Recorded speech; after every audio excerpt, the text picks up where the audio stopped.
can get a player up here. Oh, that's good stuff. All right, perfect. Prepare a Wiley Ballard graphic. Do you want me to start the stream? Start the stream. Camera 3. Beautiful. We're coming in on 1. For more information on how your school can join the PlayOn School broadcast program, go to playonsports.com/SBP. We can get a player up here. Oh, that's good stuff. All right, perfect. Prepare a Wiley Ballard graphic. Do you want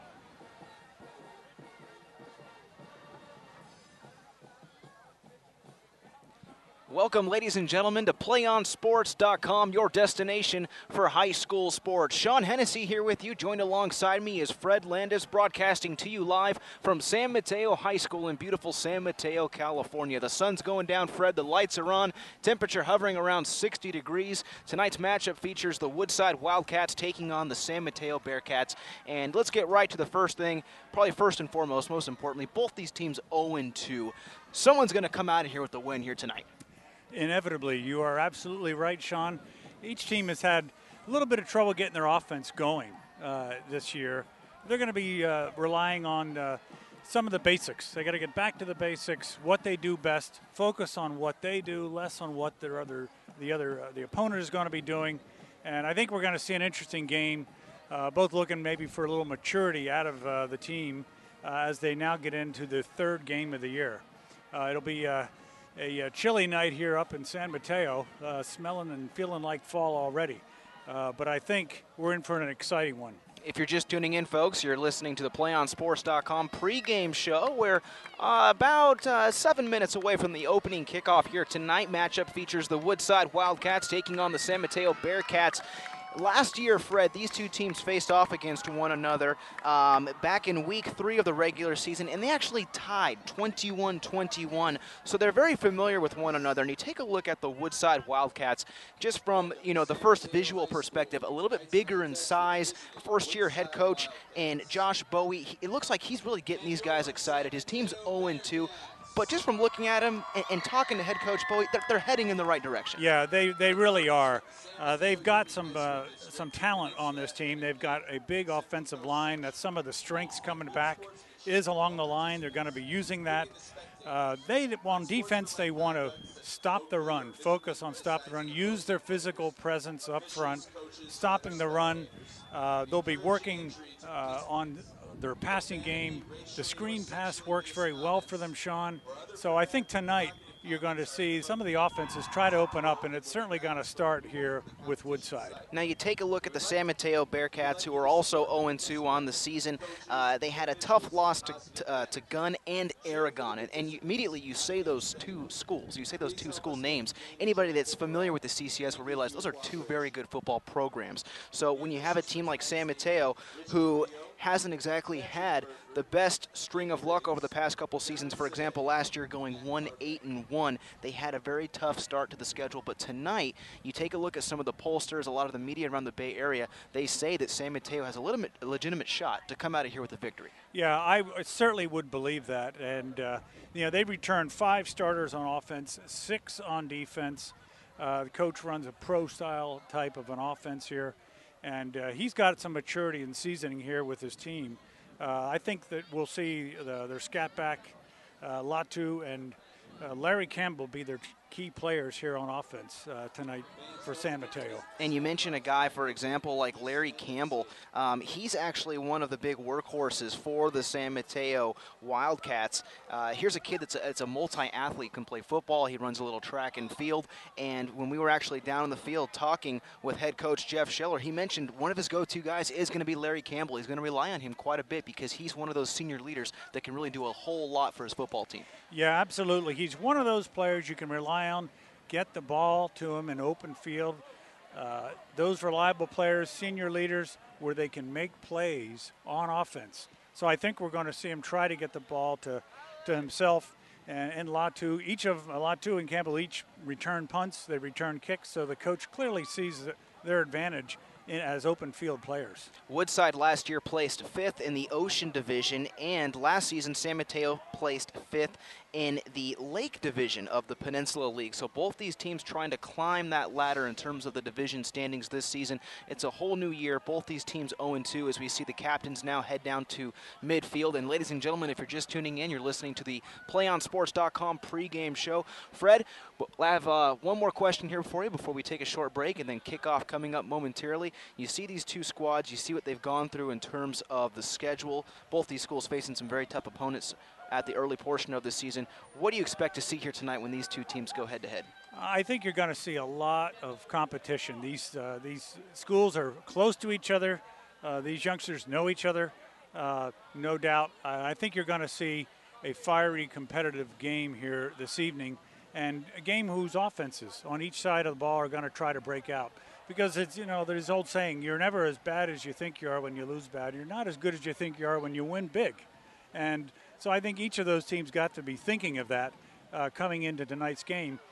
They're a lot better than they think they are, and that they've played and shown due to the difficulty of their opponents, as you've said. The Wildcats will be receiving the football of Woodside. When we come back, we're going to take a short break, folks. That is the PlayOnSports.com pregame show. We've got some entertainment for you coming up, but when we come back, we'll have the opening kickoff live from San Mateo High School right here on PlayOnSports.com. Don't go anywhere. We can get a player up here. Oh, that's good stuff. All right, perfect. Prepare a Wiley Ballard graphic. Do you want me to start the stream? Start the stream. Camera 3. Beautiful. We're coming in on 1. For more information on how your school can join the Play On School broadcast program, go to playonsports.com/SBP. We can get a player up here. Oh, that's good stuff. All right, perfect. Prepare a Wiley Ballard graphic. Do you want me to start the stream? Start the stream. Camera 3. Beautiful.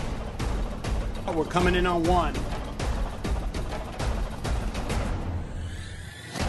For more information on how your school can join the Play On School broadcast program, go to playonsports.com/SBP. We can get a player up here. Oh, that's good stuff. All right, perfect. Prepare a Wiley Ballard graphic. Do you want me to start the stream? Start the stream. Camera 3. Beautiful. We're coming in on 1. For more information on how your school can join the Play On School broadcast program, go to playonsports.com/SBP. Okay. It might get a little chilly, buddy. Hang tight. All right, Kev. Welcome, ladies and gentlemen, to PlayOnSports.com, your destination for high school sports. We're broadcasting to you live from San Mateo High School tonight. We've got the Woodside Wildcats taking on the San Mateo Bearcats in a Peninsula League battle. Fred Landis joined alongside me. I'm Sean Hennessy. Both teams down on the field as we get ready for the opening kickoff from San Mateo High School. Both teams, Woodside and San Mateo, 0-2. So Fred, someone's going to walk out of here with a victory tonight. Both these teams had very tough opening schedules in the early portion of the season, but now they get a chance to bat heads and see which one's going to be victorious. Yes, and I know Coach Josh Bowie, who was a player at Woodside and now getting to coach at his alma mater, is very anxious for that W. Not that Coach Schiller isn't, but it's got to be special for him to coach his alma mater. Larry Campbell of San Mateo boots it off, and we are underway from San Mateo High School. The return man is Matthew Kola-Matangi, who takes it out very close to the 20-yard line before he is drilled, and we'll get a chance to see the Wildcats offense to start things off. Yeah, that was quite a little almost a clothesline tackle, Sean, from the old days, which in literal is illegal today, but a nice stop by a much smaller player there on the kick return team. So we see the Woodside Wildcats offense, who has been outscored 95-12 so far in the first 2 weeks of the regular season. They take the field. It's going to be a handoff that goes right side. Tailback cuts it back towards the middle and basically takes it for a very nice gain of about 15 yards. That's John Bueno getting the first carry. Yeah, Bueno had a nice opening up the middle, It was a quick snap by the quarterback, and he led it for a nice game, and on a first down on the first run of the game.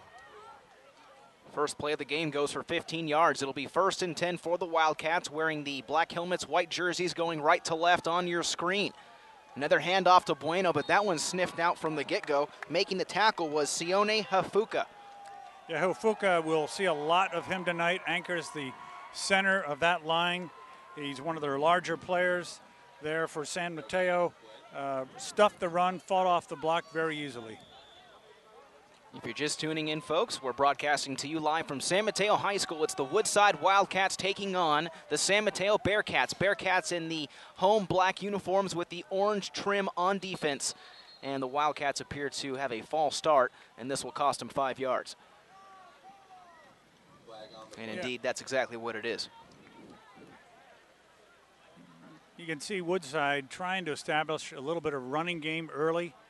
They know they've got to mix it up. On offense, they've got the ability here to do both, but they really do like to run the ball with the size they have and the strength they have in the offensive line. Enzo Costantini, the wide receiver who is spread out towards the left side. Under center is quarterback Josh Holman. Hands it off to the tailback, and this is Cook. Tommy Cook goes right side, but he's met by several defenders for a gain of a couple. Check that. He'll actually go down for a nice loss on the play. Yeah, that was a gang tackle pursuit there by the San Mateo defense. They certainly smelled that out, and they can kind of see this running game starting to take hold, and there was great pursuit on the tackle. Ball on the 25-yard line, right hash mark for Woodside. They're going to face a 3rd and long.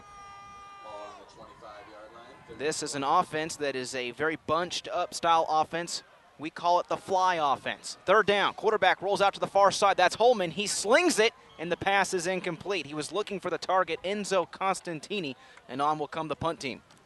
And that one, nice rollout by Holman. Almost hit his receiver. Still would have been 10 yards shy for a first down, Sean. But in this case, they certainly had to be in a position to pass. And a running team like that will put themselves in deep territory if they're not successful on their running plays. Keola Mahoney lines up to punt the ball away. He stands at his own 13-yard line. Nice snap. Mahoney barely gets it off, but it's a nice high end-over-end kick, and the return man won't even take a chance for it. That's Latu, and he just lets it roll. A beautiful roll down to the 23-yard line. That was an excellent punt by the lineman, Cahoney, who has, you can see, multi-skills in there on special teams, as well as on the offensive and defensive lines, and that's a 285-pound punter, Sean.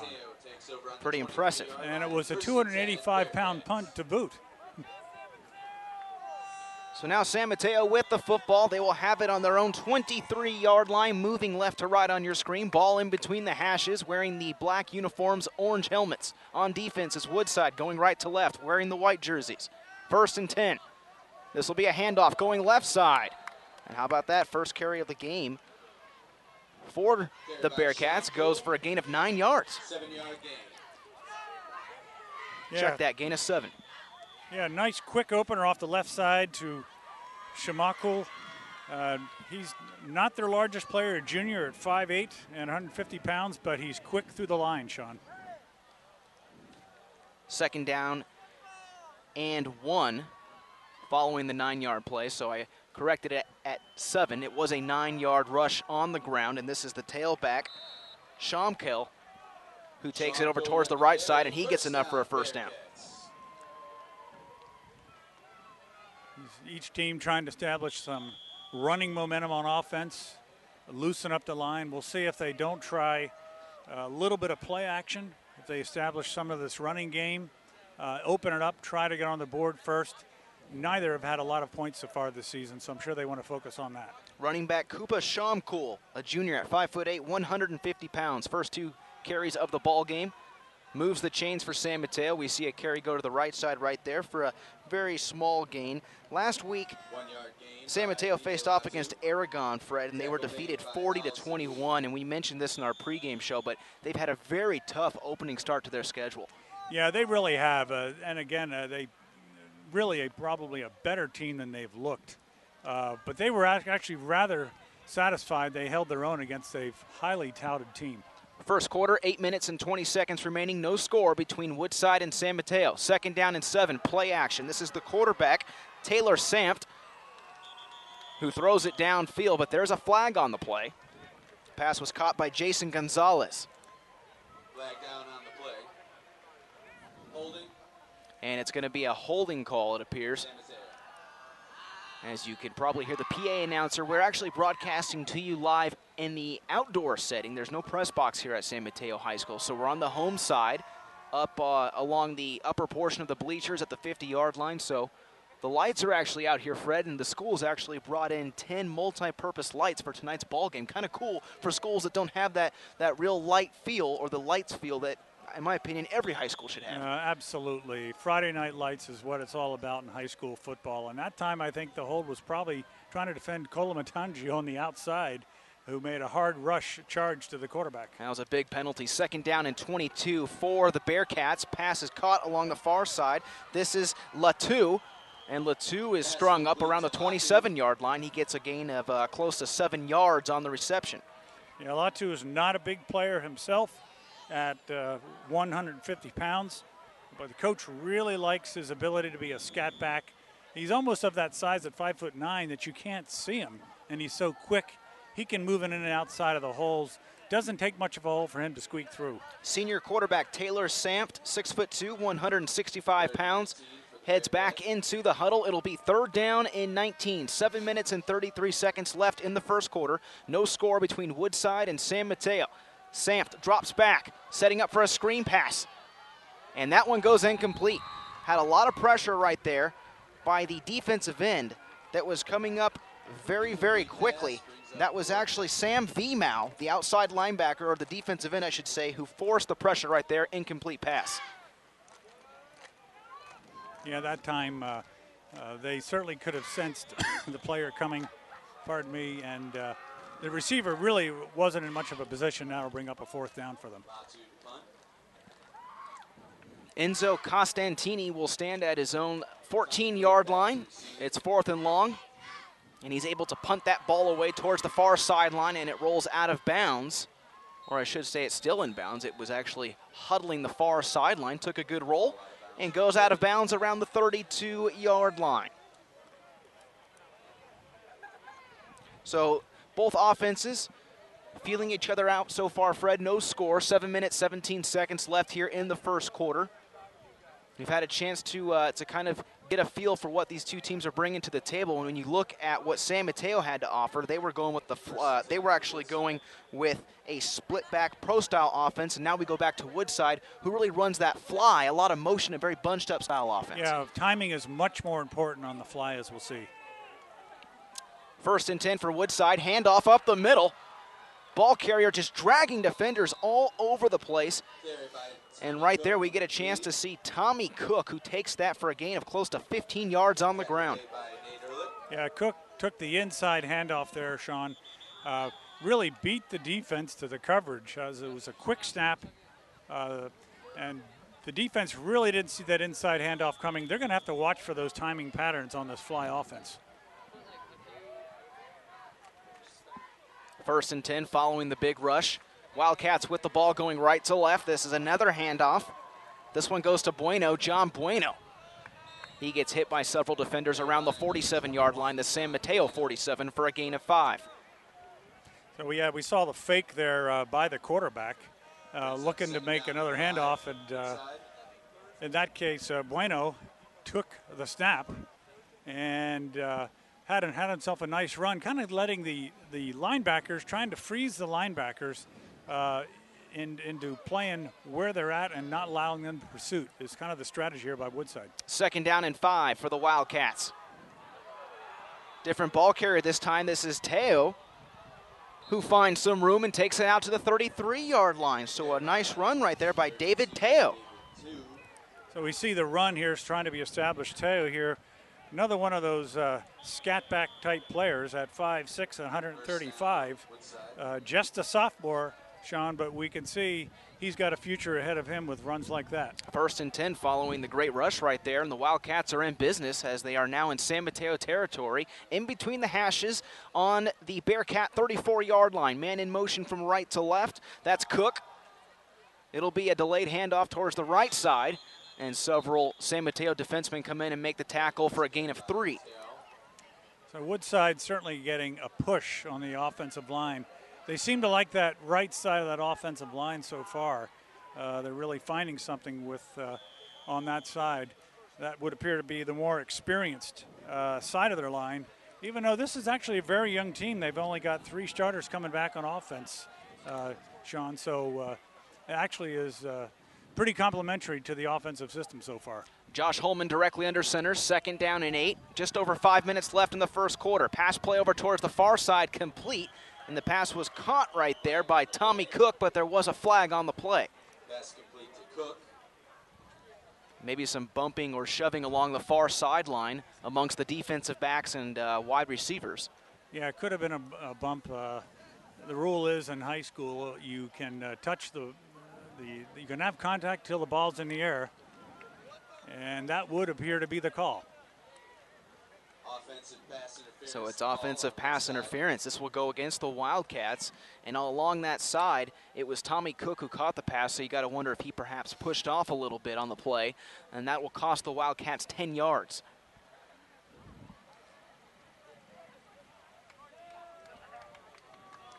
I'm still very impressed, though, with the play.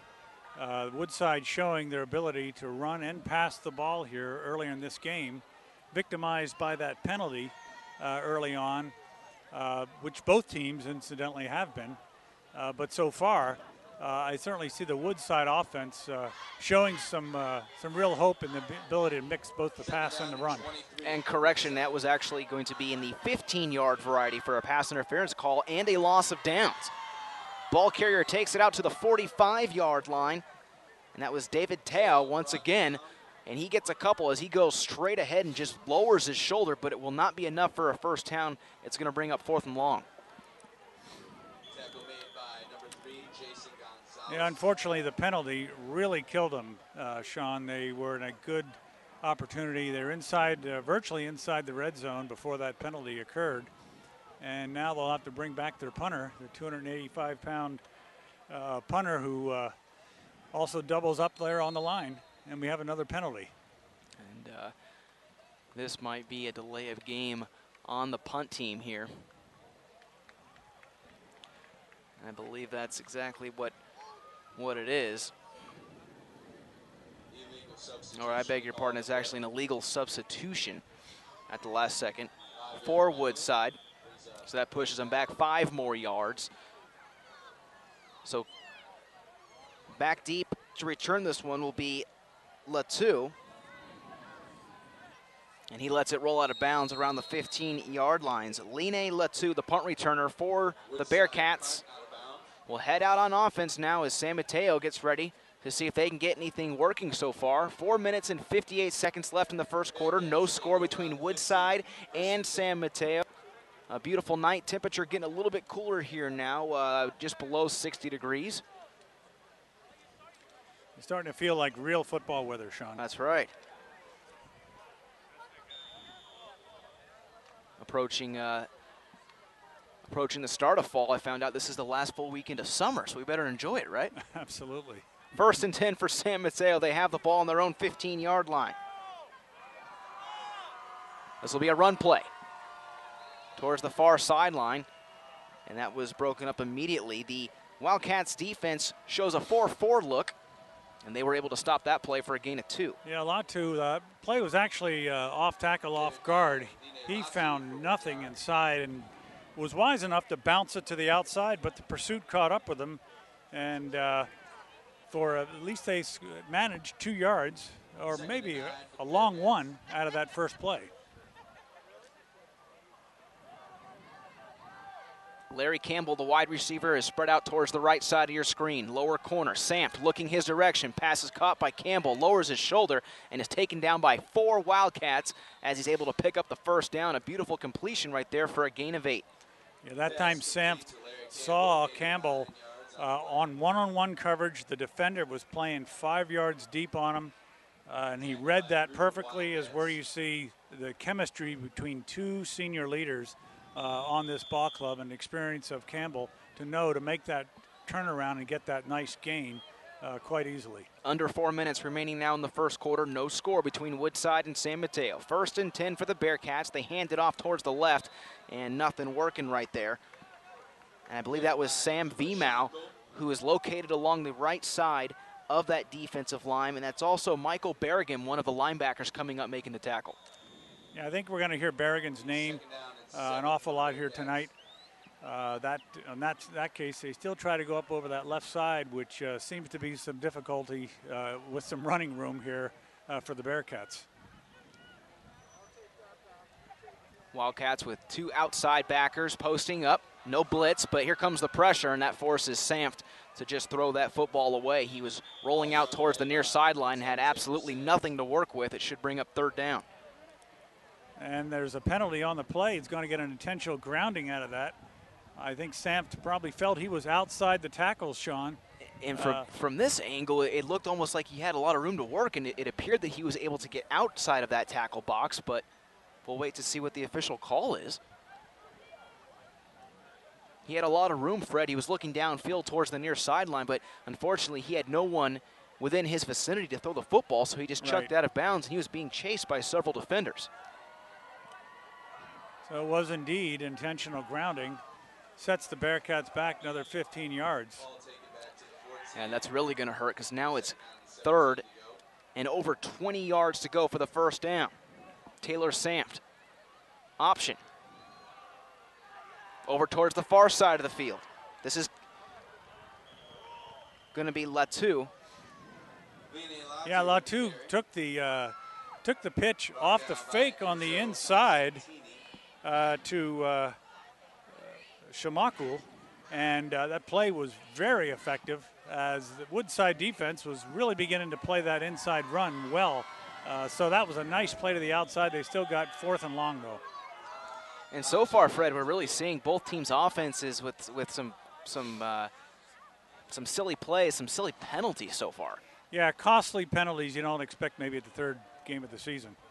This is Tommy Cook, eludes one defender, shakes another, but goes out of bounds close to the 50-yard line. We're in the first quarter, 2 minutes and 28 seconds remaining. No score between Woodside and San Mateo High School. Fred Landis joined alongside me. I'm Sean Hennessy.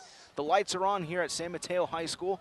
I mentioned it a few moments ago that San Mateo actually brought in 10 all-purpose lights for this game, so they stand at about maybe 20 to 30 feet up in the air, not typical of where high school lights would normally be located, usually behind the bleachers, but these are actually down on the field, and you may see them occasionally in some of our camera shots, so you got to wonder if that's going to be a distraction for some of the wide receivers if the passing game comes into action during this matchup. Could be. 1st and 10, Woodside going right to left. This will be a handoff along the inside. This is Seth Humble, who takes it over towards the right. He sees nothing up the middle and picks up 6. Another one of those stable of scat backs for Woodside. A very good timing pattern. The Bearcats kind of bit on the player in motion to the left side, and Humble took the pitch, got a nice gain. San Mateo showing a 5-2 defensive look with 2 inside backers pressed up about 4 yards outside the line of scrimmage. 2nd down and 4. Man in motion.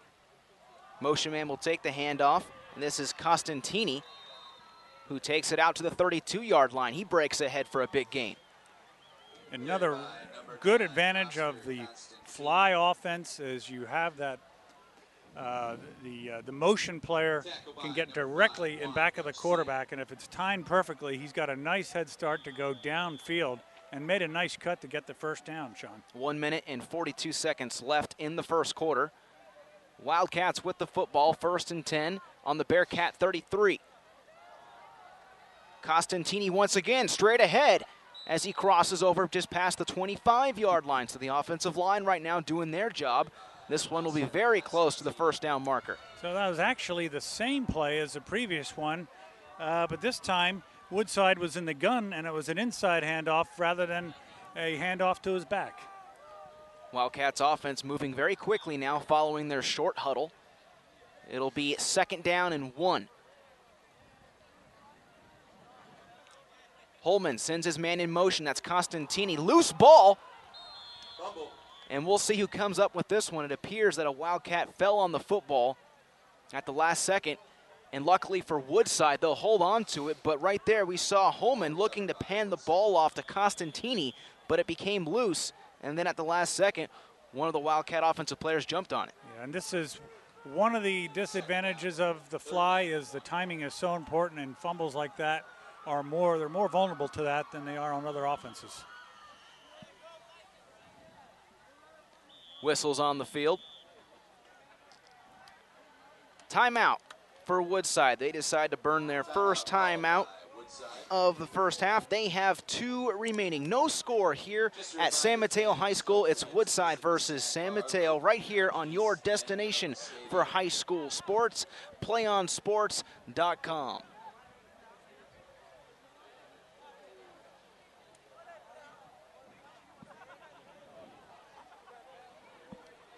When play resumes, it'll be 3rd and 6 for Woodside. Fred Landis joined alongside me. I'm Sean Hennessy. Woodside decides to burn their first timeout of the first half. They have 2 remaining, no score. Both teams' offenses for Woodside and San Mateo a little bit sluggish in this first quarter. A lot of penalties so far early on, Fred, and right now Woodside with their best drive of the ball game so far. They're 4 plays in. They started at their own 49-yard line, and they're facing a 3rd and 5 right here. They just got to make sure they get that handoff going in that difficult fly offense. Yeah, mistakes, turnovers will kill you. Holman sends Costantini in motion from left to right. This will be a handoff. No, it's actually a play-action pass. Fooled me, but that one goes incomplete. It was going towards the far side of the field. Enzo Costantini was the intended target, and now it's going to bring up 4th down. Yeah, the defenders really played it well there, Sean. Jason Gonzalez, the safety, was back. They smelled what could have been a deep pattern on the play action, and the quarterback really couldn't throw it any other place or he would have risked an interception, and frankly, it was very close to being that. Woodside will go for it. From this range, it would be about a 45-yard field goal try. 4th down, pitch towards the far side. This is Humble. Humble gets the first down and dragged down inside the 20. So they go for it on 4th down, and Woodside continues to move the chains. So there's an example of them running the veer option. Took the pitch. Again, sometimes a risky play if you don't run it all the time, but they've had that one down. Humble took the pitch. He's a senior, seasoned, has seen this play, and they got the first down. It's certainly worth the risk when you're this deep in their territory. 7th play of the offensive drive coming up here for Woodside. They started on their own 49. They are now on the Bearcat 20. As this one goes straight ahead for a couple on the ground, and we'll see if that brings the first quarter to a close.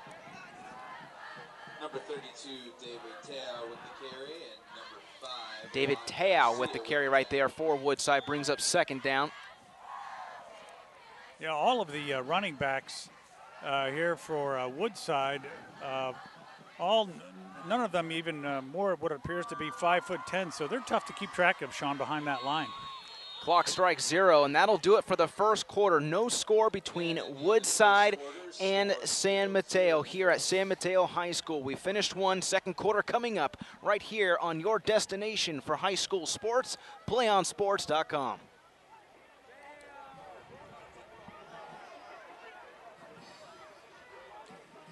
Do you want to watch more of your school's great matchups like the one you're enjoying here tonight? Well, tell your school to sign up for the PlayOn Sports School Broadcast Program. The program allows schools to broadcast all their games and other activities on the web. For more information, go to PlayOnSports.com/SBP.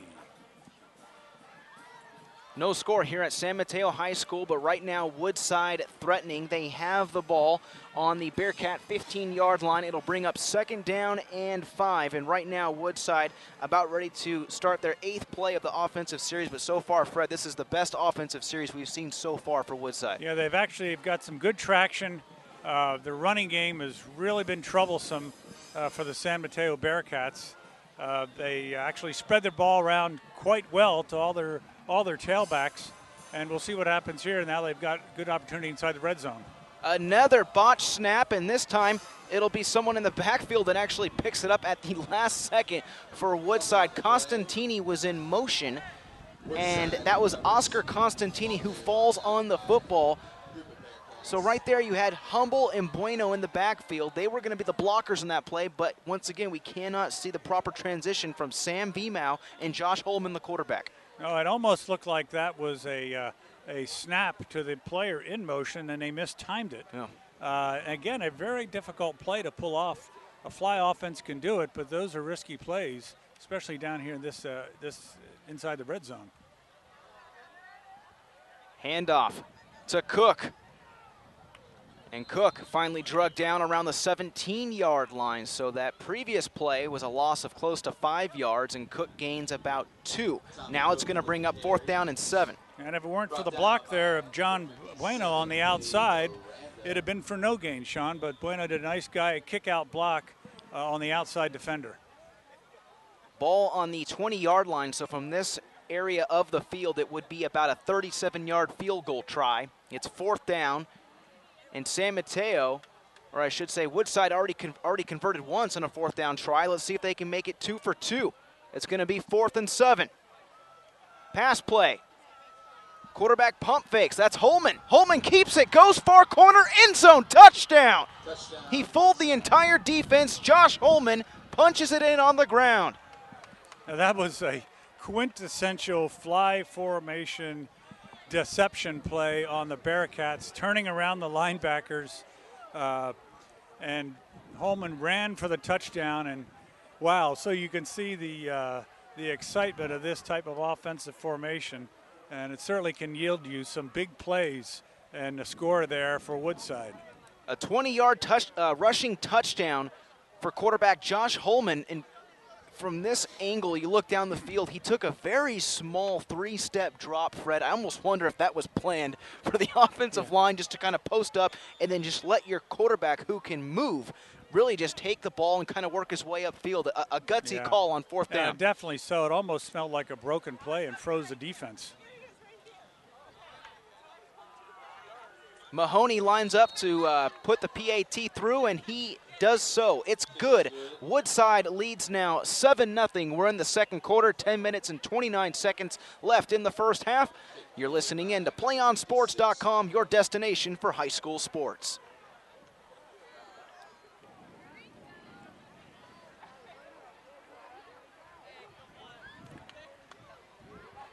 Play On Sports is on Facebook and Twitter, giving you news and information and links to great highlights.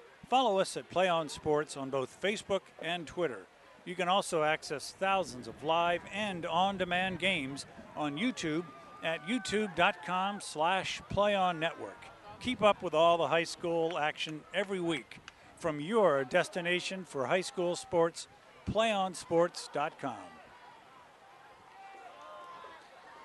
10 plays, 51 yards. Woodside able to punch it into the end zone on 4th down. Josh Holman rushes it in from 20 yards out. He drops back 3 yards, pulls it in, goes towards the left side of his offensive line, and Woodside, who is finally able to get that ball into the end zone. Fred, I don't know what's more impressive.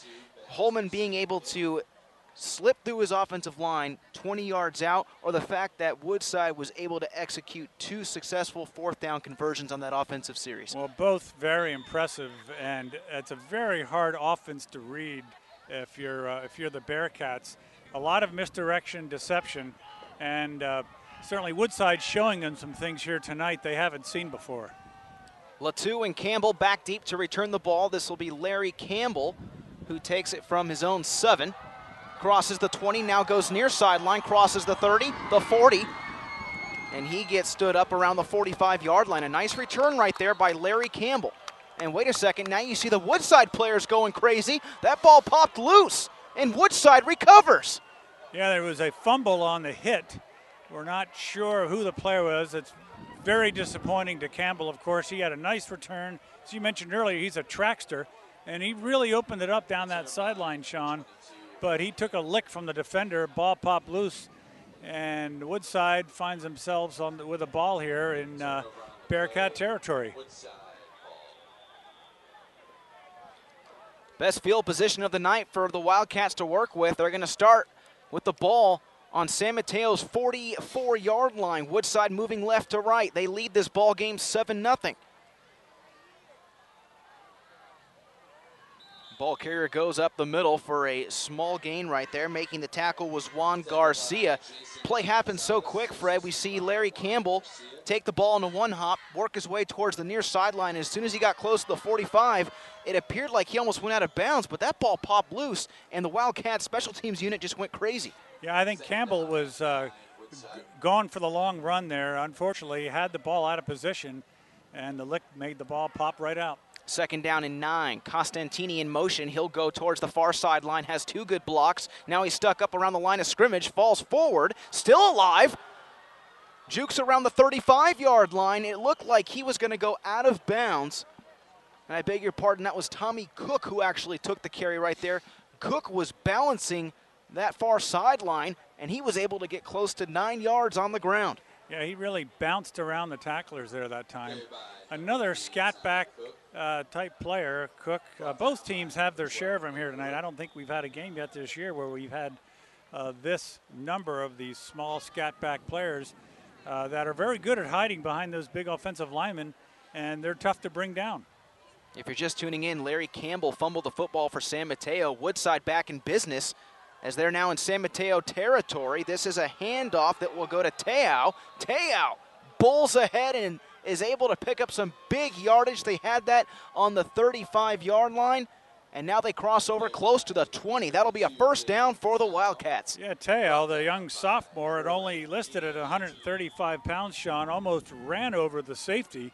Could have taken it to the house if he had. 1st and 10 for Woodside. On the San Mateo 21, moving left to right on your screen. Josh Holman under center. He sends a man in motion, gives it to Te'o. Te'o nothing up the middle, goes left, and he falls down close to the 10. So another big gain on the ground, Fred. That one's going to go for close to 11 yards. Woodside in business here in the 2nd quarter. Yeah, see, that time they faked the dive pattern, which Te'o was successful on the play before, and this time pitched it out to him. So no doubt the defense kind of suspecting he's not in dive position, but instead they pitched out to him and had a nice run around end for 2nd and short. 2nd down and 1 on the 12. 7 minutes and 58 seconds left in the 2nd quarter. Ball carrier takes it left side. This is John Bueno. Bueno stood up and gets close to maybe 4, but that'll be enough for a 1st down for Woodside now as they cross inside the 10-yard line. It'll bring up 1st and goal for the Wildcats. And so Woodside came into this game wanting to stop the run, and they appear to have turned the tables here on the Bearcats. The Bearcats are having some difficulty stopping Woodside from running the ball. And this is a Wildcat offense that really doesn't focus on the passing game. They are a run-happy team, and we saw that in the last offensive series as Josh Holman faked the pass and rushed it into the end zone. It's 1st and goal for the Wildcats now. This will be a handoff that goes middle. That's Seth Humble, it appears, who takes the carry for a minimal gain. Yeah, they've been successful in confusing the defense thus far here this evening. And, you hear the old adage that, 3 things can happen on a forward pass, 2 of them bad. And that appears to be Woodside's philosophy, although with the complexity of that fly offense, we can see that takes a lot of finesse to work as well. 2nd and goal for the Wildcats. They have it around the 10-yard line, left hash mark. Flick towards the far side. This is Humble. Humble lowers his shoulder, moves his feet. Did he get in the far corner? No, they're going to say he fell down just outside the goal line, but inbounds. It's going to bring up 3rd and goal. The left side of the line got in a nice push that time, and the senior knows how to follow his blockers on that left side. Mahoney, big number 56, who punts the ball and kicks the ball, and at 285 pounds, you can see why he could take a few people out. Yeah, big kid down there on the left side of that offensive line. He is the left guard, Keola Mahoney. And it looks like San Mateo wants to think things over as they face a big 3rd and goal. They burn their first timeout of the first half. Both teams now with 2 timeouts remaining. 6 minutes and 23 seconds left in the first half. Woodside 7 at San Mateo 0. You're tuning in to PlayOnSports.com, your destination for high school sports. Do you want to watch more of your school's great matchups like the game you're enjoying here tonight? Well, tell your school to sign up for the PlayOn Sports School Broadcast Program. The program allows schools to broadcast all their games and other activities on the web. For more information, go to playonsports.com/SBP. It'll be 3rd and goal for Woodside following the San Mateo timeout. They have the ball on the 2-yard line. They're moving left to right. San Mateo's defense is punched in to their own corner of the end zone, the right end zone. They'll have their work cut out for them. Holman sends a man in motion. That's Cook. Holman will try to rush it up the middle, and he has nothing. He tried to go just off the center, fake the handoff, and that was the nose guard who came right up the middle to stop that play. Brings up 4th and goal. Yeah, it looked like David Aranda got there first. The 210-pounder was quick off the center, pushed the center out of the way, got to the running back quickly. 4th and goal for Woodside. 4th down and 1. Ball on the 2. Humble in the backfield. Cook gets the carry, far corner, dives, touchdown! What a play right there in the far corner by Tommy Cook. He gets airborne, and he gets 6 points for the Wildcats. You saw the athleticism of Tommy Cook. We've seen him running the ball. He's only 5'7", Sean, but he made a leap over that defender will make the highlight reel here for Coach Bowie's team at the end of this season, and that's for the second score. And when I say he got airborne, I mean his whole body elevated along that far end zone just over the pylon. Tommy Cook able to punch that ball over. And once again, Fred, we see another key play on 4th down. That makes it 3 for 3 Woodside on 4th down conversions here tonight. The PAT goes left, no good. That'll put the score at 13-0. 5 minutes and 40 seconds left in the second quarter. Woodside doing a great job on 4th down. They have an early lead. You're listening in to PlayOnSports.com, your destination for high school sports. Play On Sports is on Facebook and Twitter, giving you news and information and links to great highlights. Follow us at Play On Sports on both Facebook and Twitter. You can also access thousands of live and on-demand games on YouTube at youtube.com/PlayOnNetwork. Keep up with all the high school action every week from your destination for high school sports, PlayOnSports.com. 9 plays, 56 yards, 2-yard rushing touchdown for Tommy Cook and the Woodside Wildcats. Fred, they convert again on 4th down. And right now, if you're San Mateo's defense, it's got to be a little bit of frustration. Perhaps their defense a little bit tired having to stay out there for all those plays. But kudos to the Wildcats for executing on just key clutch scenarios. Yeah, absolutely. 3 for 3 on 4th down is something else for the highlight reel. And they've really taken it to the Bearcats here with their ground game. Their linebackers are confused. They get turned around, they get frozen. They're not quite sure if it's going to be an inside play, inside handoff, or something on the outside. Correction, a 44-yard scoring drive for Woodside. This is Larry Campbell, the up man who fumbled it on the previous return try. He gets a second shot at it and falls forward around the 25-yard line. So a nice return right there for Campbell. He's able to keep the ball clutched into his body, and now we'll see San Mateo offense come out onto the field. See, now we're going to have to see San Mateo try to get it to their skill players like Campbell and Teo, or Latu rather, because being down now 2 scores, they've got to make some things happen on offense, use a little play action, spread the ball out, and try to get Woodside's defense on their heels. San Mateo moving right to left on your screen. 1st and 10 for the Bearcats on their own 25-yard line. Handoff towards the middle for a gain of maybe 3. Count it for 4 yards. It's been a while since we've actually seen San Mateo's offense out on the field because of that one turnover by Larry Campbell. So they were sitting on the sidelines for a little bit. Yes, they were, and they just might try to milk a little bit of clock here to keep their defense a little bit rested with 5 minutes to go till halftime. Plenty of time for a score and get some momentum back. Taylor Samft directly under center. Hands it off towards the left side of the offensive line. Coming up and making the tackle on that play was Adagio Lopetti. Brings up 3rd down. Yeah, he ran an off tackle to Shamkul that time. And they're going to try to establish a little bit of ground game themselves. They do like to run the ball and mix in the pass, but they're certainly a run-pass in that order type of team. 4 minutes and 30 seconds left in the first half. 3rd down.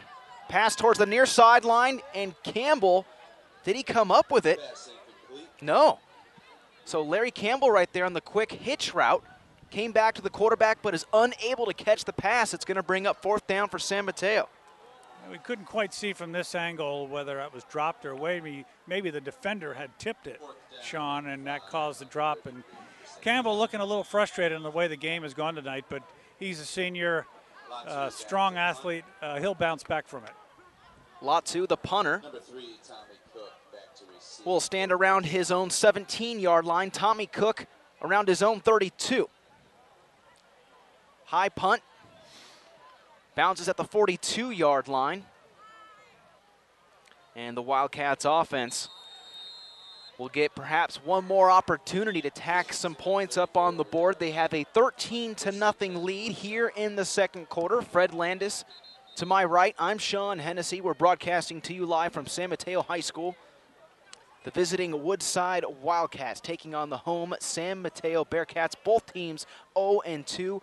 I mentioned it earlier on in the broadcast that the last 2 games the Wildcats have lost by a combined score of 95-12.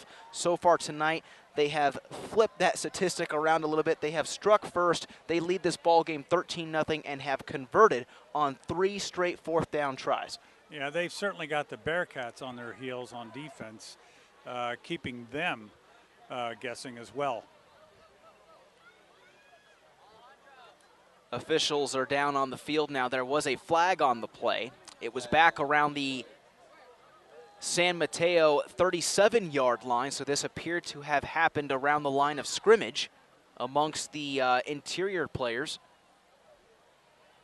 We'll wait to see what the official call is down on the field.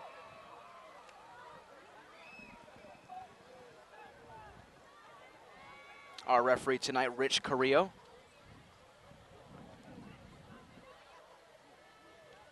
Or I beg your pardon, Rich Carrillo, heading our officiating staff here this evening. And the penalty will be waived off.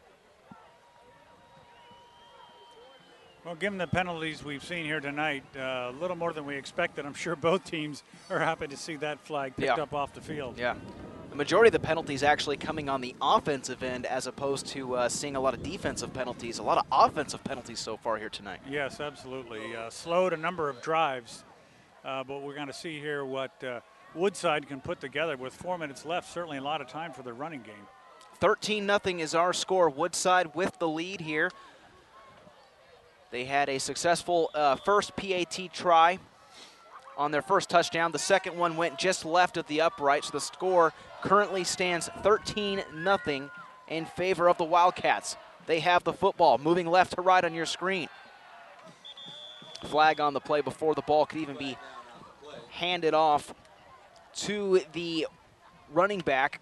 It'll go against Woodside. That fly offense, it's so difficult to key in, especially at this particular angle of the sideline, Fred, but it's so hard to kind of key in. I can imagine how difficult it is for a defense seeing all those players going in motion. It really is. Your depth perception is really confused, and it's easy for the linebackers to get frozen looking at one misdirection, player in motion one side and pitch to the other, Wallace, another fullback going up the middle.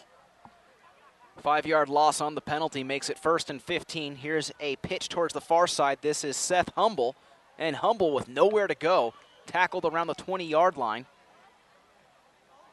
A great lateral pursuit that time by the Bearcats. They weren't fooled. Showing some really good speed, I think, on defense are the Bearcats. They seem to be getting burned a little bit more off tackle and up the middle with this offense, Sean. And the way the Wildcats are really keeping that ball on the ground and racking up some key yardage, I expect them to do that for the remainder of this ball game. Yeah, when you're a running team and you've got a lead like this, that's exactly what you want to do. 2nd down and 13. Surprise, surprise. Here comes a pass, and that one did not work. What a sack right there. That's Sione Hafuka coming up with the sack, dragging Josh Holman down with one hand. Yeah, Fuka is their 6'2", 290-pound defensive tackle.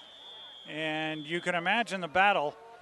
He's going up against Mahoney on the offensive line, 6'3", 285. That time, Nafuka got the best of him and went in and sacked the quarterback. And the Bearcats are going to need a little bit more of that here tonight. Establish a little bit of presence on defense to stop that Woodside offense. San Mateo burns their 2nd timeout. They now have 1 timeout remaining. Woodside with 2 timeouts remaining in this first half. We'll stay live with you here at San Mateo High School. 3 minutes and 12 seconds left in the first half. 13-0 is our score. Woodside on top of San Mateo. Both these teams faced off last year in week 3. They actually tied 21-21. So you got to imagine there's a lot of anxiety built up in this matchup. With these teams saying, hey, look, we tied last year. I want to make sure we get the W this year. Most importantly, these two teams, Fred, 0-2. Someone's going to come out of here with a victory tonight. Yeah, they're very hungry for a victory. They're practically next door neighbors. These kids know each other, and after last year's tie, the seniors on each team very hungry for a W here in their 3rd game for the season. I tell you who else is hungry. First-year varsity coach Josh Bowie of the Woodside Wildcats, hungry for his first win as a head varsity football coach. Yes, he is, and as a Wildcat alum, it's particularly sentimental to him to get a W under his belt. And now Woodside burns a timeout, so now each team with 1 timeout remaining. It appeared that Woodside came out in a formation. San Mateo came out. Defense showed a little bit of pressure, and at the last moment, Woodside decided to burn a timeout. Head football coach Josh Bowie with 1 timeout remaining now. Each team with 1 timeout left. Do you want to watch more of your school's great matchups like the game you're watching here tonight? Well, tell your school to sign up for the PlayOn Sports School Broadcast Program. The program allows schools to broadcast all their games and other activities on the web. For more information, go to playonsports.com/SBP. 3rd down and 17 for Woodside High School. They have the ball moving left to right. They have it on their own 14-yard line. Penalty and a big sack put them in this position. Short pass play over towards the near sideline and nowhere to go as the defense comes up and sniffs that play out. Pass was complete to John Bueno, but for a very little gain. Brings up 4th down. Yeah, that time Larry Campbell came up, made the stop, putting them in 4th and long in a punting situation. Latu, the punt returner now, will backpedal a bit around midfield. Veimau gets that one away barely.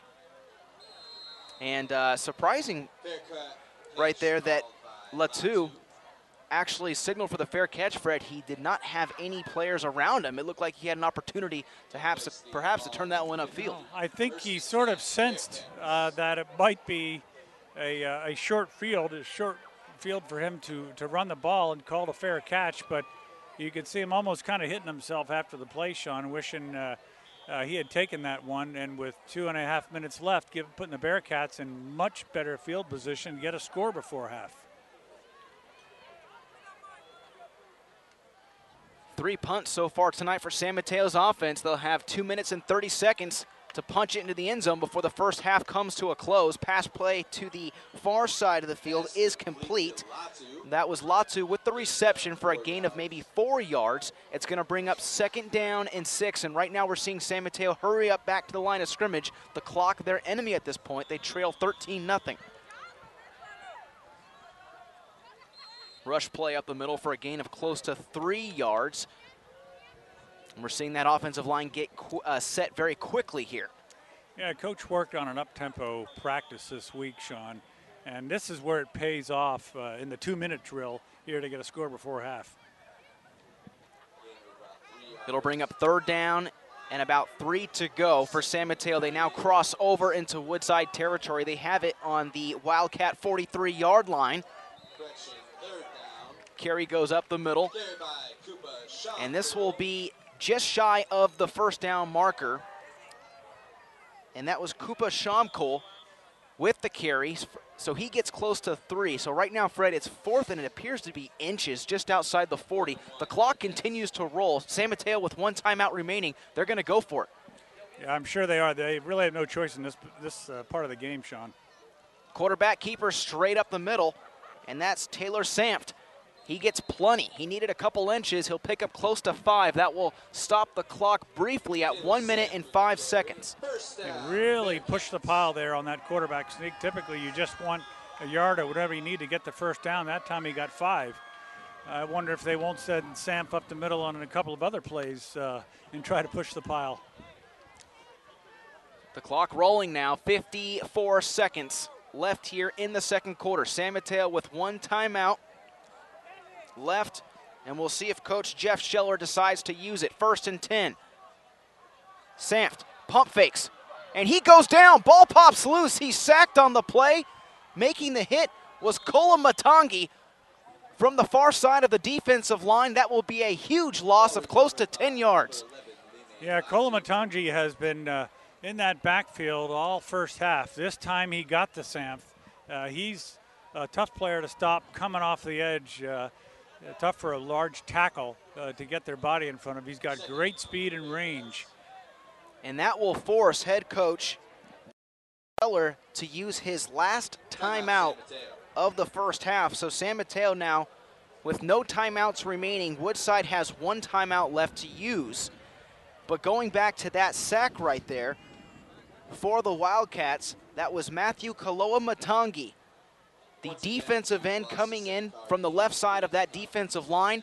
He managed to get his arm around Taylor Samft. He was using that ball, pump faked it, and went down at the very last second. He almost had a chance to get that ball away. Yeah, he did, and he was actually very wise to have come down with it because it easily could have been a fumble. Sometimes quarterbacks take some risks in those plays. They try to get rid of the ball when they shouldn't and just take the sack rather and avoid the mistake. And certainly it showed his veteran leadership by just taking the sack when there was really nothing else to do. It'll be 2nd down and 20 following the timeout. 36 seconds left on the clock here in the 2nd quarter. Woodside leads San Mateo 13-0. San Mateo with the ball, going right to left, wearing the black uniforms and the orange helmets. They have it on the Wildcat 45. Taylor Samft directing his offensive line, goes under center, rolls out towards the far sideline, under pressure, finally throws it, completes the pass, and that'll go for a gain of close to 11 yards. The pass was complete to Latu. Yeah, that time nice rollout, sideline pattern, stops the clock, 1st down, and gives them 31 seconds to go 35 yards, Sean. Well executed right there, as it was a drag play, which started from left to right if you're going across the field. On the quarterback rollout right there was Taylor Samft. Yeah, check it. That was not a 1st down. That's 3rd down and long, appears. Just shy. It was a gain of 11, so now it will bring up 3rd down and 8. Deep fade route towards the far side. That was intended for Larry Campbell, but the pass was just overthrown, and that'll bring up 4th down with 27 seconds left. Yeah, it'll be an interesting call here for Coach Schiller. Down by 2 scores here. I think he'll no doubt will go for this one. It's just a matter now which play can he maximize, get the first down, and still leave enough clock to get into the end zone with another set of downs. Too bad on that play down the sideline to the speedster Campbell, just out of his outstretched arms. Bearcats have the ball on Woodside's 34-yard line, right hash mark. They're going to go for it. It's going to bring up fourth down and 8. One of the wideouts looked like they jumped early. No flag on the play. Samft will keep it himself, far sideline, and he's tackled at least 3 yards shy of the first down marker. Surprise, no flag right there, as it almost appeared that one of the wideouts flinched at the line of scrimmage. It won't matter. It'll bring up a turnover on downs. Yes, it's academic at this point. Samft did a nice job of avoiding the rush there by Kolamatanji, who almost got to him once again. Looked like an instant replay from a few downs ago. So now 22 seconds left here in the second quarter. Woodside will have the ball following the turnover on downs. San Mateo unable to convert on fourth down. They come up 3 yards shy of the first down marker.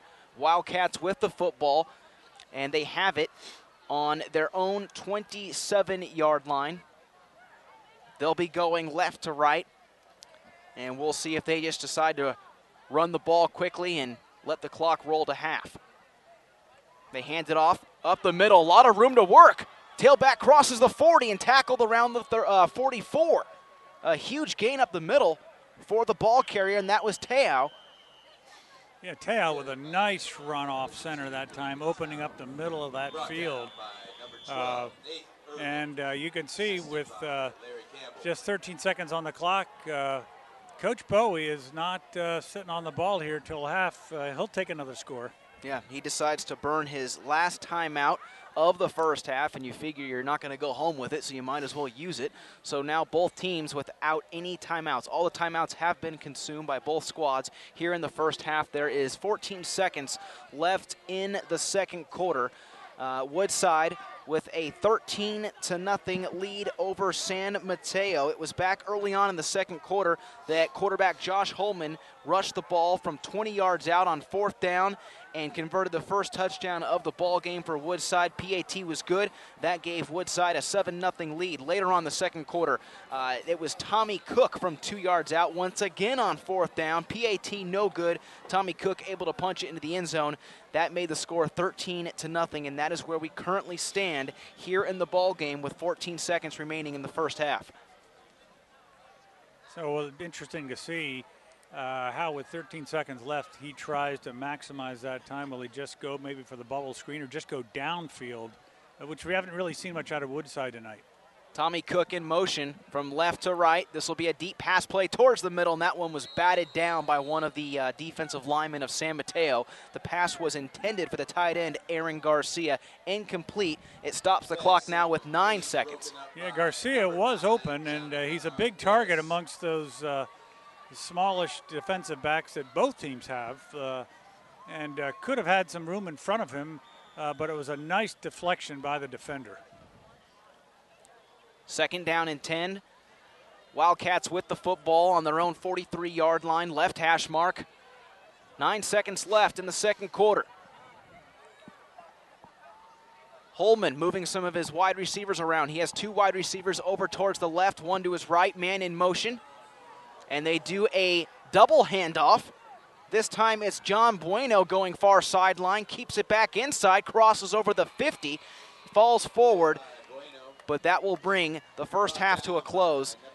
Bueno actually tried to get out of bounds right there, but with just 9 seconds left, not too much that he could do. But hold on 1 second. We do have a flag back around the 39-yard line. If this is against Woodside, it'll bring the half to a close. If it's against San Mateo, they will have 1 untimed down, but the flag is against Woodside, so that brings the first half to a close. 13-0 is our score here at the half. Woodside on top at San Mateo High School. Folks, stick around. We're going to take a short break. Fred and I, when we come back, we'll have our PlayOnSports.com halftime show, so don't go anywhere. Woodside 13, San Mateo 0. You're tuning in to PlayOnSports.com, your destination for high school sports.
Welcome to the PlayOnSports.com halftime show. I'm Sean Hennessy. Fred Landis joined alongside me. 13-0 at the half in favor of the visiting Woodside Wildcats over the San Mateo Bearcats. And halftime festivities underway here at San Mateo High School. Temperature has dropped considerably, Fred. We are outside in the elements here tonight at San Mateo High School. Temperature hovering around 55 degrees. It was close to 65 at kickoff. But let's go ahead and recap that first half. A lot of penalties going on, but let's give you the scoring updates. And really, it's been all Woodside, and it didn't happen until the second quarter. It was Josh Holman on a 4th down try. Drops back 3 steps, the quarterback for Woodside, on 4th and long. And he basically rushed it through the offensive line and punched it in from 20 yards out. PAT was good, made the score 7-0. Later on in the second quarter, it was Tommy Cook on another 4th down try from 2 yards out. He punched the ball into the far corner of the end zone and dove like Superman. PAT was no good, made the score 13-0, and that's where we currently stand. Yeah, all Woodside, as you said, and if you're Woodside at this half, you're liking Coach Bowie's got to like his team getting off to a start, getting a couple of scores under his belt after some lackluster offenses first 2 weeks. And that offense, that fly offense and the timing and the misdirections of Cook, Mateo, all those scat back running backs, giving the Bearcats problems on defense. Their linebackers are frozen, getting turned around, just not quite sure where to pursue and which direction. And they're certainly on their heels. I would say they're going to have to make some adjustments here at the half, and this time maybe put a spy on one or more of those players so that they don't get turned around so quickly. Woodside 13, San Mateo nothing at the half. Josh Bowie down on the field before the game went underway. We had a chance to speak with him. First-time head varsity football coach. Had a lot of expectations for his kids. They had a tough schedule early on. They actually lost their first 2 games by a combined score of 95-12. But they're on top here so far tonight, 13-0. He wanted his team to be more disciplined on defense. That's one of the key takeaways that we had down, Fred. What did you see in that first half? Did his defense look like they were keying in pretty good? Yeah, they certainly did. They were on pursuit, with particularly coming off the edge anytime, and that San Mateo had to make a pass play. If Samft would go back to pass, he was always under a rush. Their big number 2 defensive end, Kalamatangi, has been disruptive in the backfield here tonight. We've seen that. Those are the things that they've certainly stressed this week to try to do better on this weekend's game, and I think they've accomplished that so far. Kaloa Matangi had a great first half. He was really one of those key defenders that was such a nuisance to stop, especially for that San Mateo offensive line. Kaloa Matangi off the edge, he had several key sacks that really set the tone for that defense. Yeah, he did, and on one play on that 4th down, Samft actually I would say almost escaped his grasp. He did a nice job of ducking out, ran to the sideline, unfortunately got out of bounds before the first down marker, didn't make his first down, and they had to give up the ball. So certainly you've got a veteran offense here on the San Mateo side. The Bearcats certainly have the talent. We'll see what second half adjustments they can make on offense, maybe to open up that passing game a little bit more and do a little disruption of their own. PlayOnSports.com halftime show. Fred Landis alongside me. I'm Sean Hennessy. Woodside 13, San Mateo nothing at the half. Let's go ahead and talk about San Mateo now. They did not score in that first half. They trailed 13-0.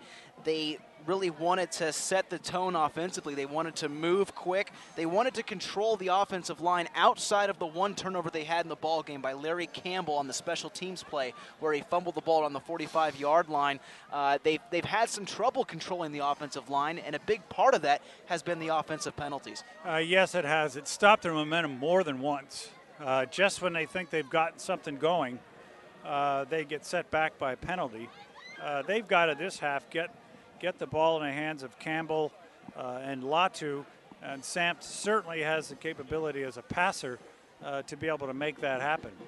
And this time maybe get a little better push off that offensive line. I would say Woodside's winning the battle of the trenches thus far. And you got to remember here at the high school level, a lot of players playing both ways. And if you're on defense quite a bit, you've got to go back there on offense right away. And you're playing defense, that takes a lot out of you. San Mateo with only 28 players listed on their roster. Fred, quickly here before we get ready to start the third quarter and take a short break, what does San Mateo have to do differently here in this second half in order to catch up in this ball game? I think they have to do a little bit more play action. They've got to get some running momentum going, get the ball in the hands of Campbell, who's their wide receiver, very capable. He's a trackster, team leader. He's disappointed in his first half performance, I'm sure. He'll be going back to the coach and his quarterback, Sampson, saying, hey, you just get me the ball and I can make something happen. Let's make some plays here on offense. I think you might see some attempts at some big plays here on offense by San Mateo just to gel their team and get some momentum back. That's going to do it for the PlayOnSports.com halftime show. When we come back, it'll be the third quarter from San Mateo High School. Woodside 13, San Mateo nothing. You're tuning in to PlayOnSports.com.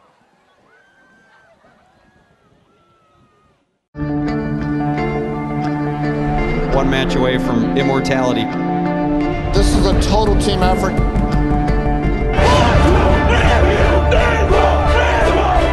We're gonna come at you in one shot.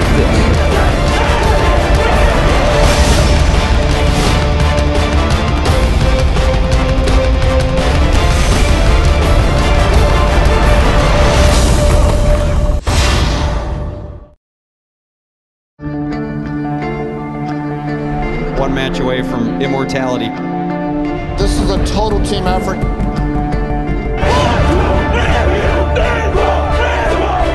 We're gonna come at you in one shot.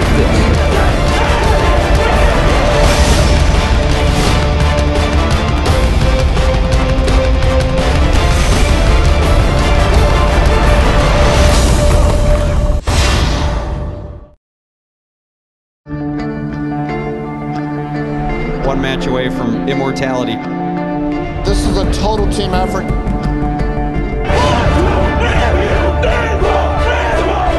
We're gonna come at you in one shot.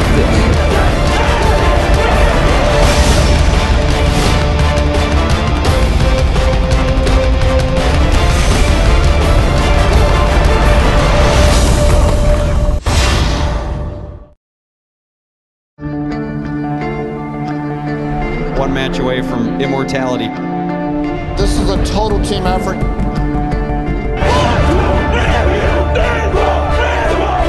We're gonna come at you in one shot.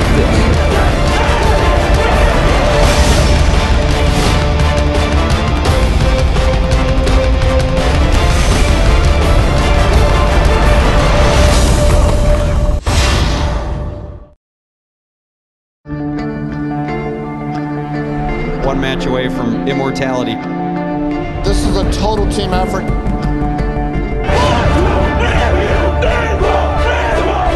We're gonna come at you in one shot.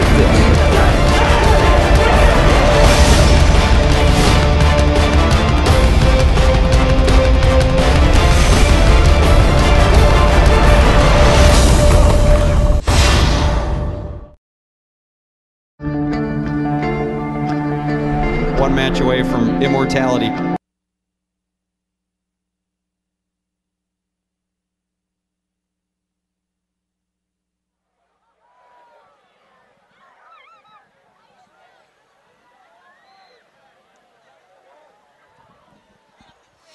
Welcome back, ladies and gentlemen, to the third quarter at San Mateo High School. I beg your pardon. It's the Woodside Wildcats taking on the San Mateo Bearcats. Struggling right there, Fred, with my verbiage. It's a little bit chilly now as the temperature has dropped around 50 degrees Fahrenheit here in San Mateo. We are outside in the elements. No broadcast booth here at San Mateo High School, but we're doing just fine. Woodside 13, San Mateo nothing as we get ready to start the second half. Woodside actually received the ball in the first half, so now we'll get a chance to see San Mateo's offense, see if they can put something up on the board. Right now they currently trail 13-0. Yeah, the good news is after their defense has been on the field for so long that first half, they're happy to get the ball here at the beginning of the second half.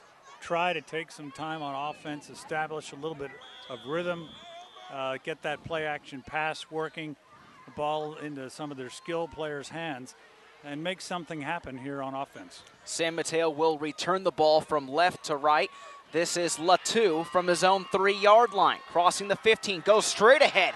He's got a lane, crosses the 40, jukes the kicker. No, he doesn't.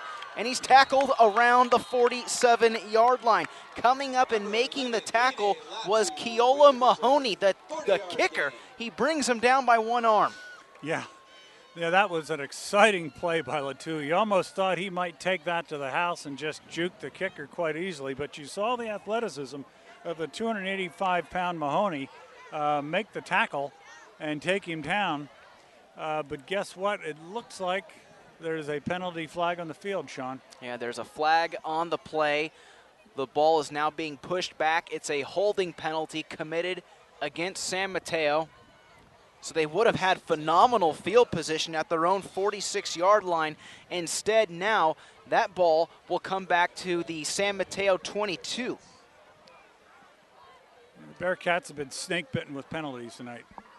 1st and 10, San Mateo. One of the offensive linemen jumped, and one of the defensive linemen actually hopped over the line of scrimmage. Sam Vimau on the left side of that offensive line jump, but no flag on the play. Ball carrier goes to the far side for a gain of 3. Yeah, not sure why there was nothing called that time. Maybe they felt the snap had occurred. He was in the neutral zone rather clearly from where we could see. It'll bring up 2nd down and about 7 for San Mateo. Now moving left to right on your screen.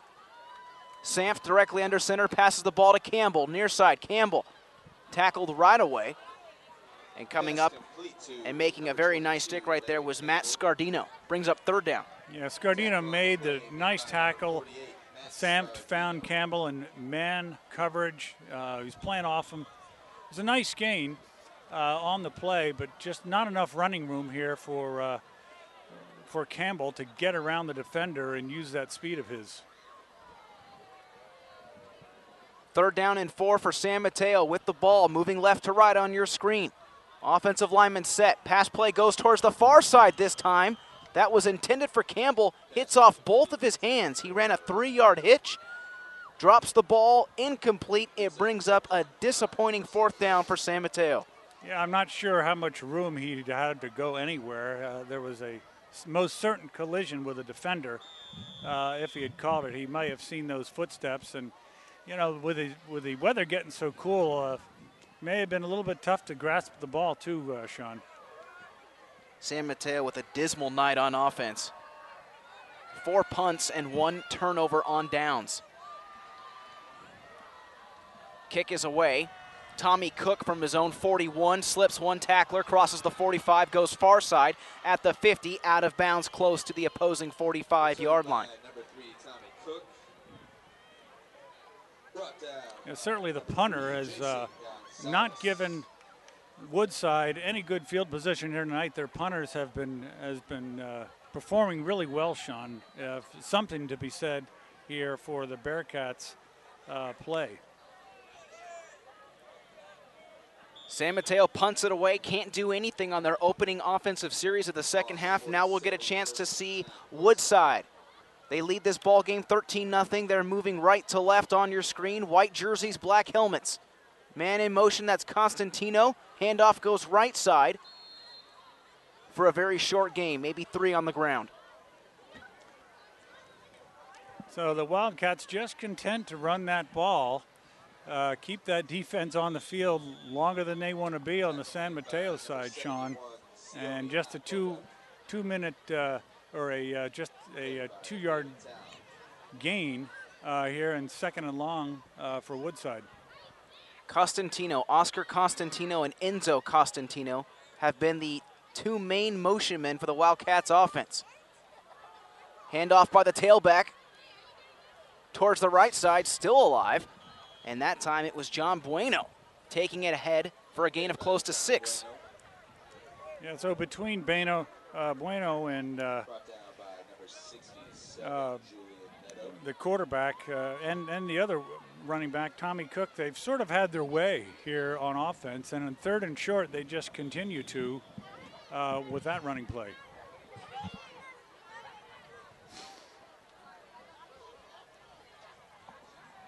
Enzo Costantino, the wide receiver, spread out towards the right side of the offensive formation. 3rd down and 2 for Woodside. Enzo Costantino now backs away towards his head coach, Josh Bowie, and it looks like Bowie decides to burn a timeout here on 3rd and 2. So the Wildcats use their first timeout of the second half. They have 2 remaining. San Mateo with all 3 timeouts. Woodside 13, San Mateo nothing. 9 minutes, 4 seconds left in the 3rd quarter. You're tuning in to PlayOnSports.com. Do you want to watch more of your school's great matchups like the game you're enjoying here tonight? Tell your school to sign up for the Play On Sports School Broadcast Program. The program allows schools to broadcast all their games and other activities on the web. For more information, go to playonsports.com/SBP. 9 minutes, 4 seconds left in the 3rd quarter. The Woodside Wildcats with the football, with the lead in this ball game. 13-0 our score. San Mateo on their opening series of the second half goes 3 and out. They punt the football away, and now Woodside with a 3rd down and 2 opportunity from the San Mateo 39. Man in motion. This will be the tailback. Nothing. Nowhere to go. Great job by the Bearcat defense to sniff that play out. And coming up was the linebacker for the San Mateo defense looking for the number at the last second. That was actually David Aranda, number 57, coming up with the tackle. Yeah, they'll go for it on 4th down here. Nice stop, line of scrimmage. Coach Shell is showing some different things here on the defensive front this half. Loss of 1 on the play. 4th and 3, Woodside. Costantino in motion. Handoff, no, play action. This is Holman, gets the first down. Drug down around the 26-yard line. So how about that? Josh Holman with the play action, fools everyone, rolls out towards the near sideline and picks up the first down, moves the chains for Woodside. Yeah, it was a nice run by Holman. On the option, pass option, he just saw daylight, saw enough room to get the first down, went for it, got it quite easily, and put the Woodside Wildcats in good scoring position here again, down at the 27. 27-yard line for Woodside. On the San Mateo side, left hash mark. Costantino in motion, left to right. Holman throwing deep for the end zone, has a man, incomplete. He was looking for the far corner for Enzo Costantino. He was covered well down the field by Latu. Yeah, you see the defense here of the Bearcats stacking the line. They've got 7, 8 men or more in the box. Leaves those wideouts and open man-to-man coverage. And Costantino could have gotten behind the defender. And the quarterback threw it up, almost wanted to try to get a jump ball, I think, Sean, on that reception, but threw it over his head.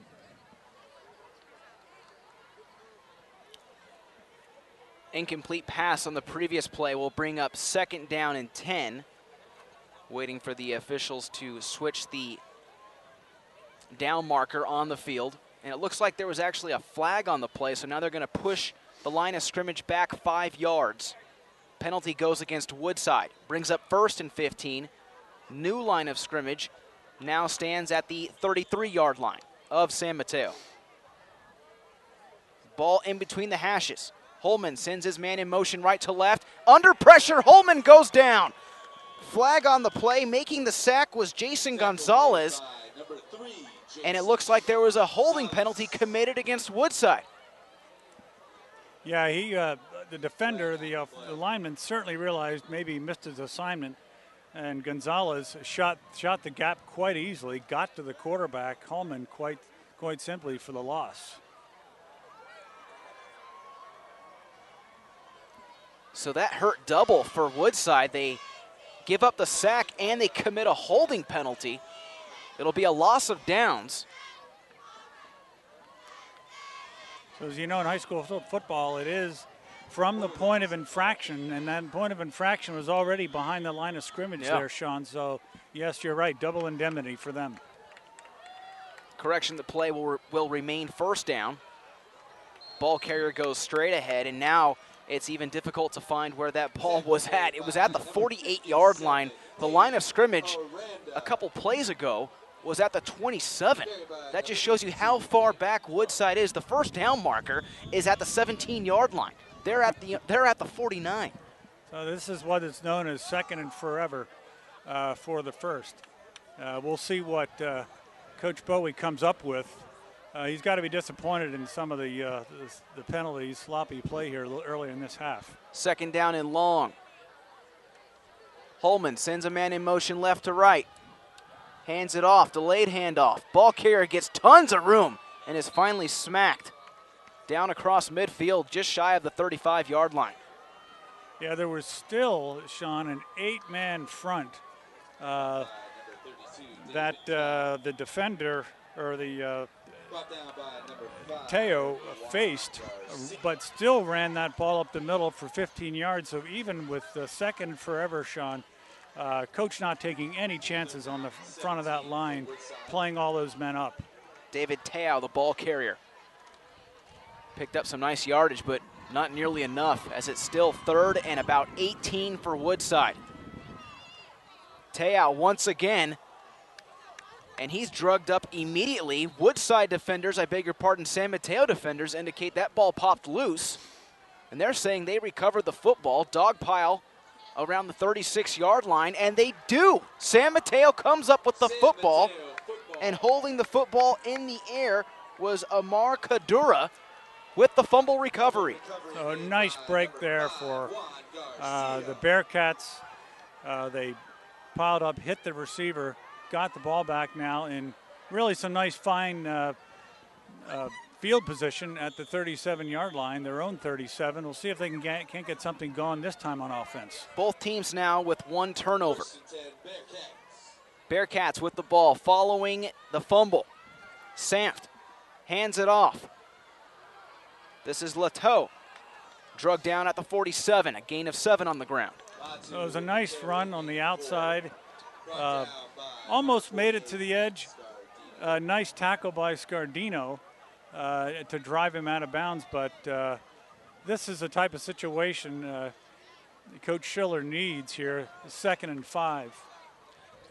Latu, correction on the pronunciation, with the carry, and count it for 6. So it brings up about 2nd down and a long 5. Right hash mark, San Mateo moving left to right on your screen. Fake the option. This is a pitch towards the far side and absolutely nowhere to go. A great job defensively, and coming up and making the tackle for Woodside was Gino Greco, stopping that play at the line of scrimmage. Yeah, Greco shot the gap. The running back really had no room. Even quarterback Sam tried to go up and make a block, couldn't at all to spring him loose. So no gain on the play. We're in the third quarter, 5 minutes and 10 seconds remaining in the third.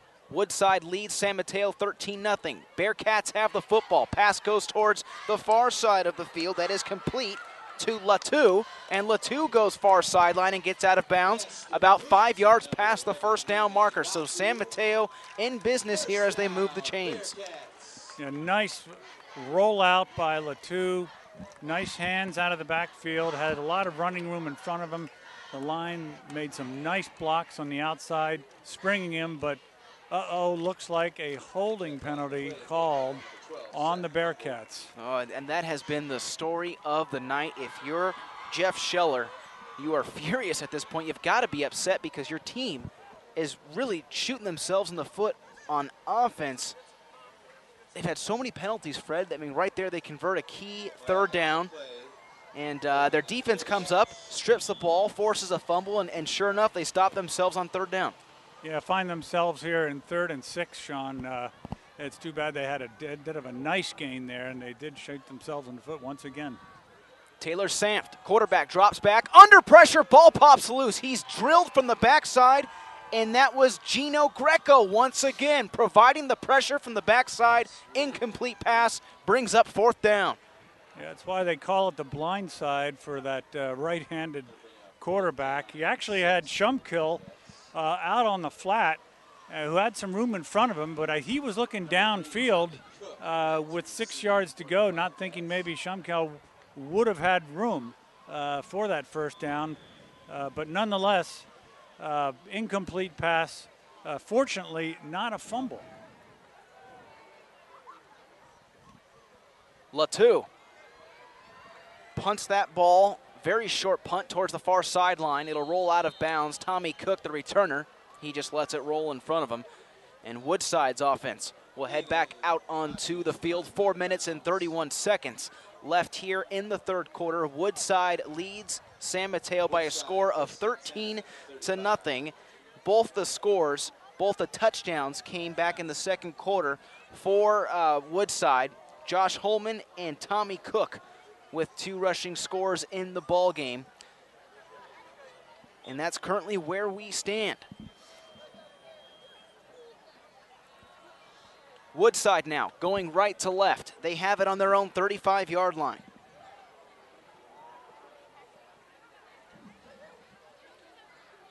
They'll keep this one on the ground going towards the right side of the offensive line for a gain of 1. 2nd down and 9 upcoming. Yeah, Sean, they're just content here to keep the ball on the ground, not take too many chances in the air, chew some clock out. They had a nice ground game, nice progression the last time up until the fumble occurred. If it ain't broke, don't fix it. 3 minutes and 54 seconds marching away on the game clock here in the third quarter. Another handoff goes straight ahead. Offensive line pushing defenders around left and right, but only for a gain of maybe 2. Now it's going to bring up maybe 3rd and 7 for Woodside as they have that ball around their own 37-yard line. They're going to pin it on the right hash mark. 3rd down upcoming. Yeah, one thing I have noticed, Coach Schiller has more men in the box, looking like he's got really shown an 8-man front in many of these cases, just daring Woodside to put the ball up top in the air for the long play, but till they can stop the run like they have thus far, that hasn't happened. San Mateo lines up in that 5-2. Tommy Cook slips ahead at the 45, and he gets about a foot past the first down marker. They're going to mark him down close to the 46, and that'll be enough for a Woodside first down. Tommy Cook, juking and jiving, picks up close to 7. Yeah, it was a nice tackle by Campbell. Really might have saved a breakaway. Nice inside handoff to Cook. Again, that tough running game, timing pattern on that inside handoff. Tough to stop, even when you do have a lot of guys playing up. 1st and 10 for the Wildcats on their own 45-yard line. This is Cook once again. Cook tackled around the opposing 45-yard line, and that was actually a touchdown-saving tackle by Latu. Going low on Cook right there. Cook gets 10 more yards on the ground. Yeah, Cook really beating and have a big second half here. Another scat back 5'7", 155 pounds. You're finding these little guys, they may be quick and jittery, but they're also tough to tackle when they get a lot of momentum. Tommy Cook, very agile. We saw that back in the second quarter when he had that Superman-like dive in the far corner of the end zone. Here's Cook again. Nice move. Put on at the 40. Crosses the 30. Uses the stiff arm down around the 20. Tommy Cook showing his moves, and he picks up another big gain on the ground and gives Woodside another first down. Yeah, he juked the defender right out about the 38-yard line that time and got another 20 yards after what looked like most assuredly a tackle, Sean. Tommy Cook, following his big offensive line up front, made a very nice move at the 40, juked the linebacker, and then cut it back towards the inside. It's 1st and 10 for the Wildcats now at the San Mateo 20. This one goes straight up the gut, and this is John Bueno. John goes right side for a gain of close to 4. A little misdirection that time. They overloaded the right side.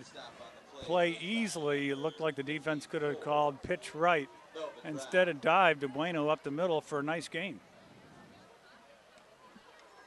1 minute and 50 seconds left here in the third quarter. Woodside trying to tack on their third touchdown in the ball game. They lead 13-0. Holman sends his man in motion. Hands it off to the tailback. Tailback gets down inside the 10-yard line, and getting the call right there was John Bueno. Stood up around the 10, took a nice pop, but that's going to be good enough, Fred, for another first down. It goes about 1.5 yards past the first down marker. Now Woodside with the ball inside the 10. It's going to bring up first and goal. Yeah, the right side of that line making things happen for Woodside. Mahoney that time on the right side helped open up that hole for the running back to get through to get the first down. First and goal for Woodside. They have it on the San Mateo 9-yard line. Delayed handoff. That ball popped loose on the ground. San Mateo signaling that they recovered the football. And there was almost a bobble between the quarterback exchange. And San Mateo recovers the football. You look down on the field, the ball carrier took it straight up the middle, but there was a delayed handoff, almost a miscue between Holman and the ball carrier. It popped loose in between the hashes inside the 10.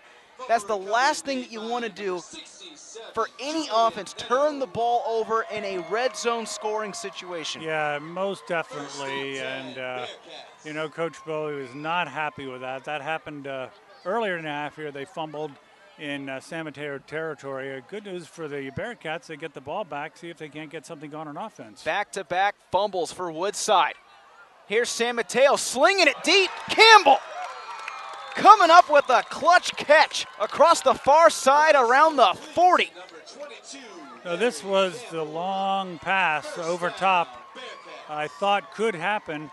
They've got the athletes to do it on offense, especially a player like Campbell got in back of the defender, made a nice catch over his head to move the ball way out to the 40 and give the Bearcats some momentum here on offense.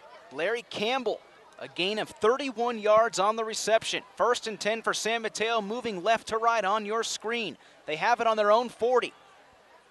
Ball carrier takes it straight ahead, close to 2 yards. So how about that play right there, Fred? First big pass play we see tonight here from San Mateo, a gain of 31 yards for Larry Campbell. Yeah, really two big running plays, and thus far they've been trying to throw mostly like bubble screens, short passing game, get the ball to Campbell in open field and let him do the work. This time on the turnover, Coach Schiller decides to go up top for the long play right out of the boot, surprise the defense, and it worked. San Mateo head coach Jeff Scheller telling his quarterback Taylor Sanft to hold on. That clock's going to strike 0. He indicates to his quarterback, look at the scoreboard. The clock rolls to 0. So we've played 3 quarters here at San Mateo High School. We've got 1 more quarter left to go. It's Woodside 13, San Mateo nothing. You're tuning in to PlayOnSports.com, your destination for high school sports. Bearcat fans, once again, you can pick up all. Play On Sports is on Facebook and Twitter, giving you news and information and links to great highlights. Follow us at Play On Sports on both Facebook and Twitter. You can also access thousands of live and on-demand games on YouTube at youtube.com/PlayOnNetwork. Keep up with all the high school action every week from your destination for high school sports, PlayOnSports.com. I'm Sean Hennessy. Fred Landis joined to my right side. We're broadcasting from San Mateo High School out here in the elements. No press box at San Mateo High School, but it doesn't matter. We're amongst the home crowd here at San Mateo High School. 3 quarters in the book. We've got 1 left to go, and right now Woodside with a slim 13-0 lead, but can San Mateo carry the momentum of Larry Campbell's 31-yard reception? It'll be 2nd down. Pass play goes towards the far side. That is Latu. Latu puts on a nice spin move and takes it down for a gain of around 7 yards. Looks like they might even have a first down here. Yeah, looks like it's could be very close to the first down. as the referees call for timeout, actually signal first down. Nice little bubble screen on the outside of Latu. And you saw with that quick huddle, Sean, they caught this time the Woodside defense a little bit off balance. So San Mateo in a bit of a hurry-up mode. They need to score and score quickly. They trail by 13. This is going to be a handoff that is sniffed out right away. Absolutely nowhere to go. And surprise, surprise, who comes up with the tackle? It's the defensive end, Kaloa Amatangi. Once again, another big tackle in the backfield. Yeah, he's certainly been all over the field here tonight. Tough coming off the edge. He had a lot of help by the linebacker, Greco, as well, as that sort of stopped the momentum here temporarily here for the Bearcats. Loss of 5 yards, 2nd down and 15 for San Mateo, going right to left. In between the hashes, they have the ball on their own 45. Pass play, near sideline. Campbell catches it, crosses the 50. Stood up around the 46-yard line. So he takes that one for a gain of 10 yards. So right now we're seeing Campbell, Larry Campbell, one of those key players for San Mateo. He's had 2 key receptions on this offensive series, 2 catches for 41 yards. Yeah, Coach no doubt told his defender on the outside there, number 3, Tommy Cook, give Campbell a lot of space. Don't let him get behind you with his speed. He could make things happen. So he really kept the ball in front of him. Nice gain by the Bearcats for 3rd down. San Mateo utilizing that defensive back space that they're giving their wide receivers. Here's a screen play that might be sniffed out early by Woodside as Sampt just throws that one behind his intended target. It goes incomplete. There were 3 defenders around the wideout, which was around midfield there. Incomplete. It brings up 4th down. Yeah, that time the defensive line really broke through much easier. I think on the rollout play, San Mateo was counting on Sampt getting into some open field and maybe finding Campbell downfield. But the line protection broke down so quickly, he had to get rid of the ball a little bit quicker before he could see someone open up. We're in the 4th quarter, 9 minutes and 58 seconds left in the ball game. 4th down for San Mateo. They need to convert. Sampt drops back, slings it far side, incomplete. He overshot his target, Larry Campbell, by maybe 6 inches. As Campbell jumped up, that ball went right over his hands, and it'll be a turnover on downs. Yeah, Sampt will be kicking himself for that. Not happy with that pass at all, I'm sure. He had Campbell open for the 1st down. Again, they give him a lot of cushion with his speed, and a good pass caught would have given them a 1st down and some momentum here in this 4th quarter. San Mateo has 1 official turnover in the ball game, and that was the Larry Campbell fumble on the special teams play. But they have turned the ball over twice tonight on 4th down. 2 turnover on downs in this ball game. They have yet to score here on their home turf. They trail 13-0. 9 minutes, 54 seconds left in the 4th quarter. Woodside gets the ball following the turnover on downs. They're moving left to right on your screen. This will be a handoff to the tailback. This is Teo, who sees nothing straight ahead and decides to take it towards the left for a gain of 3.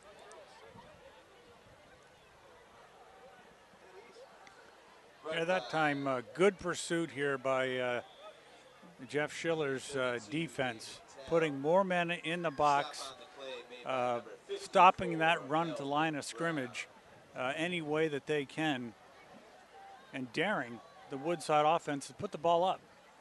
2nd down and 8. Wildcats send their man in motion left to right. This is Teo once again, slips 1 defender.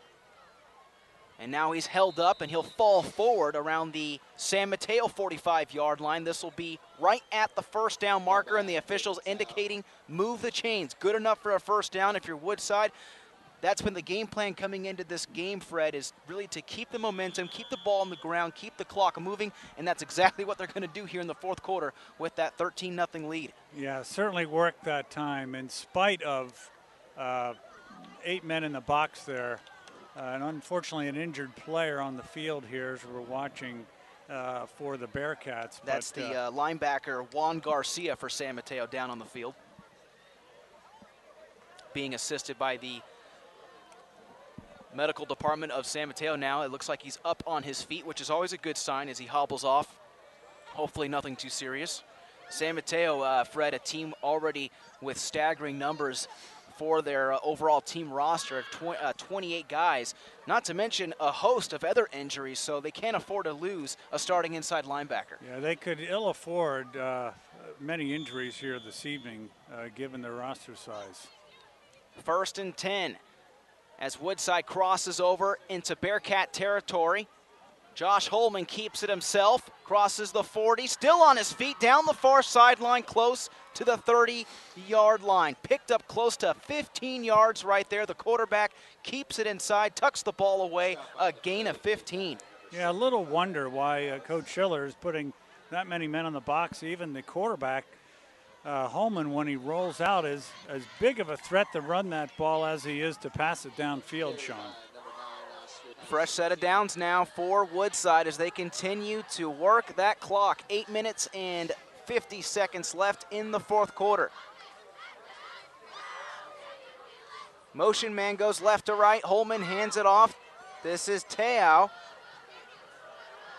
Breaking away, still alive, pulling defenders down close to the 10, inside the 15. Another big rush on the ground. That one goes for 17 yards. Yeah, you really saw maybe the impact of 4th quarter running offense coming home to roost here for the Woodside Wildcats as Teo that time was bouncing off a tackler as the little guy spun around, showing some real power, and maybe that defense is tiring under this rampage of running offense tonight, Sean. David Te'o getting a majority of the carries late in the 4th quarter, giving his team some nice first downs. This one is to Costantino. He goes near side. Drug down inside the 10, so he'll get a couple on the ground. Coming up and making the tackle right there and possibly saving a touchdown was Casey Gillarducci.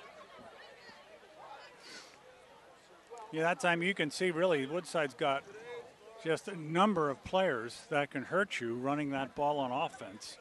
And when your defense have been out there a long time in the evening, why you begin to see a lot of guys coming at you with fresh legs, it becomes even harder to defend. Oscar Costantini, the slot man, now in motion right to left. Handoff goes middle. This is Te'o. Te'o inside the 5, around the 3-yard line. Another big tackle right there was David Aranda, stopping that play for a gain of maybe 2. Brings up 3rd down and 3. Yeah, Aranda caught him from behind, Sean. May have just saved the touchdown as Te'o bounced into the middle. They're finding some room right off the left guard, as they have certainly been all night.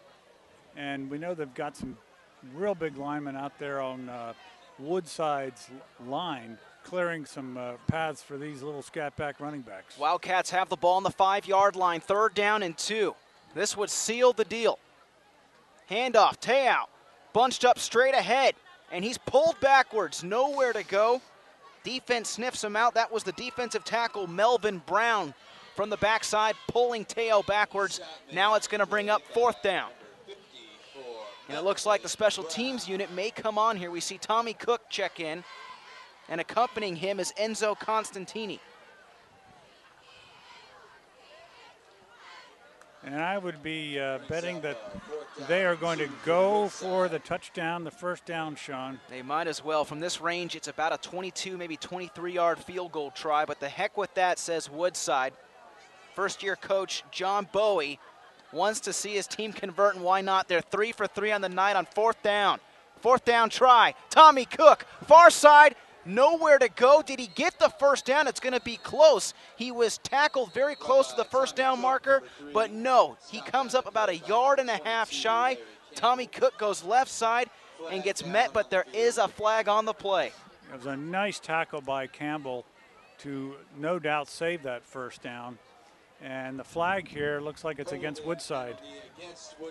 And that is a holding penalty, as you can probably hear over the PA system here at San Mateo High School. San Mateo declines the penalty, so it'll be a turnover on downs for Woodside. Their first turnover on downs in the ball game. The two previous offensive series, actually, they've had 3 total offensive series in the second half, Fred. None to boast about. 2 fumbles coming on the 2 previous offensive series before this. Yeah, it's been a bit of a sloppy half for Woodside. They have been able to move the ball, but penalties and turnovers have kind of hurt them when they have. So now it's a control the clock game. If you're Woodside, if you're San Mateo, you've got to utilize that passing attack, and that's exactly what they do as Saft's pass goes incomplete to Larry Campbell along the near side. 2nd down and 10 for San Mateo on their own 5-yard line. And it's almost a little bit dangerous here, Fred, because you're seeing Saft throw the football in his own end zone. Dare I say a safety at this point would really put the game out of line. It's 13-0. It could make the game 15-0. Talking about 2 scores and a PAT try. Saft once again completes the pass around the 20. That one goes for a gain of 15 yards. So a nice pass right there, completed beautifully along the far side of the field.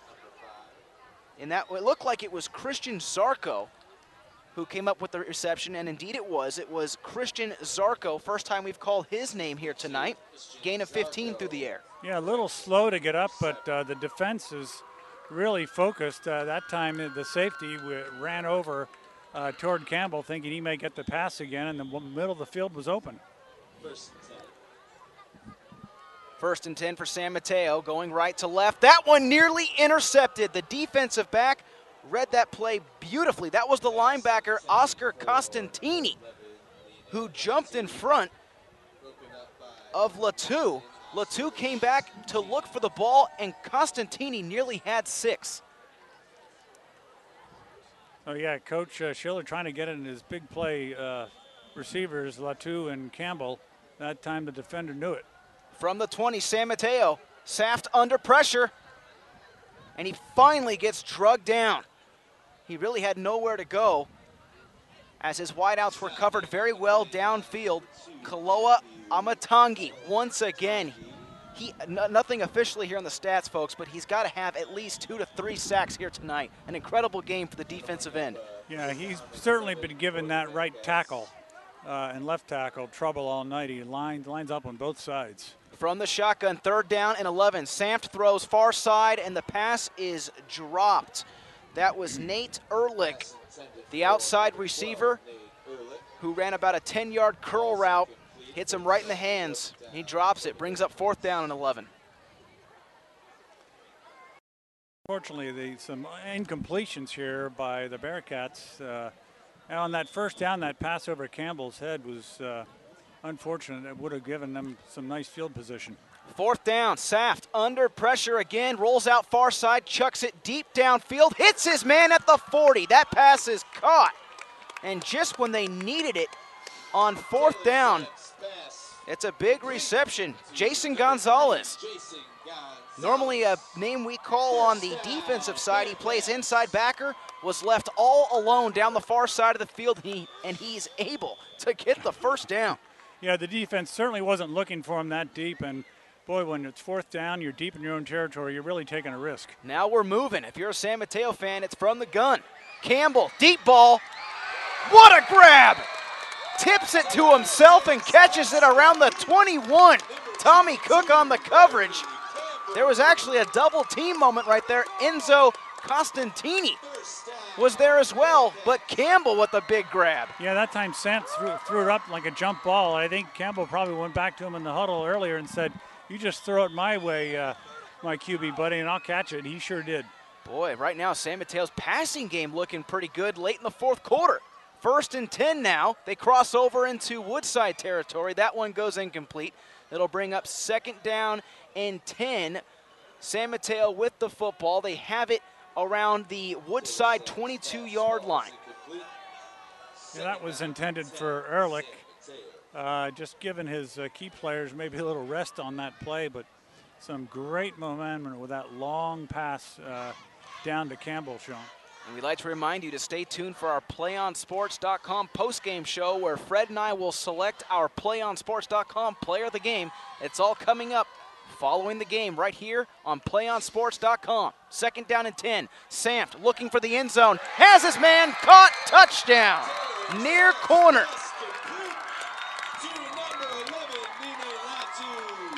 In the near corner with the touchdown reception. Line Latu beats his man for a 22-yard touchdown reception. Yeah, it really found some room over on that left side. Almost very similar to the play before to Campbell, finding room in the corner, picking on that particular cornerback, Cook. And the Bearcats are on the board. First time tonight. They needed it. They really did. As Larry Campbell lines up for the PAT try.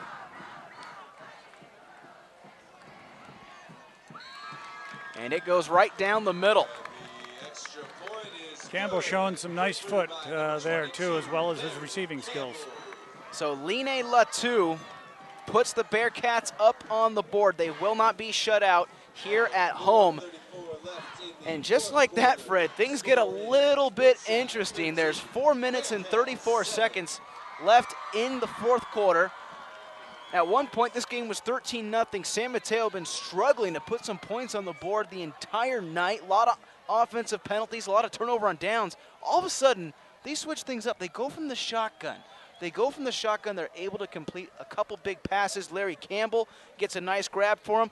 And right there, we see Latu open in the near corner. We're back in business. I mean, it's a 6-point game. Yeah, one score game all of a sudden. And that was the notion here going into the second half. Coach Schiller seeing if he can't make some big plays downfield going up top, knowing his ground game wasn't doing much, and he had to get some points on the board and get some yardage just to spur some momentum. And here, two pass plays, gets one downfield, one in the end zone for 6, and all of a sudden they are back in this ball game with 4 minutes 34 left in the fourth quarter. I mean, Fred, they were passing that ball out of their own end zone. At one moment in that offensive drive, they go 9 plays, 95 yards, and cap it off with a 22-yard touchdown throw from Taylor Samft to wide receiver Line Latu.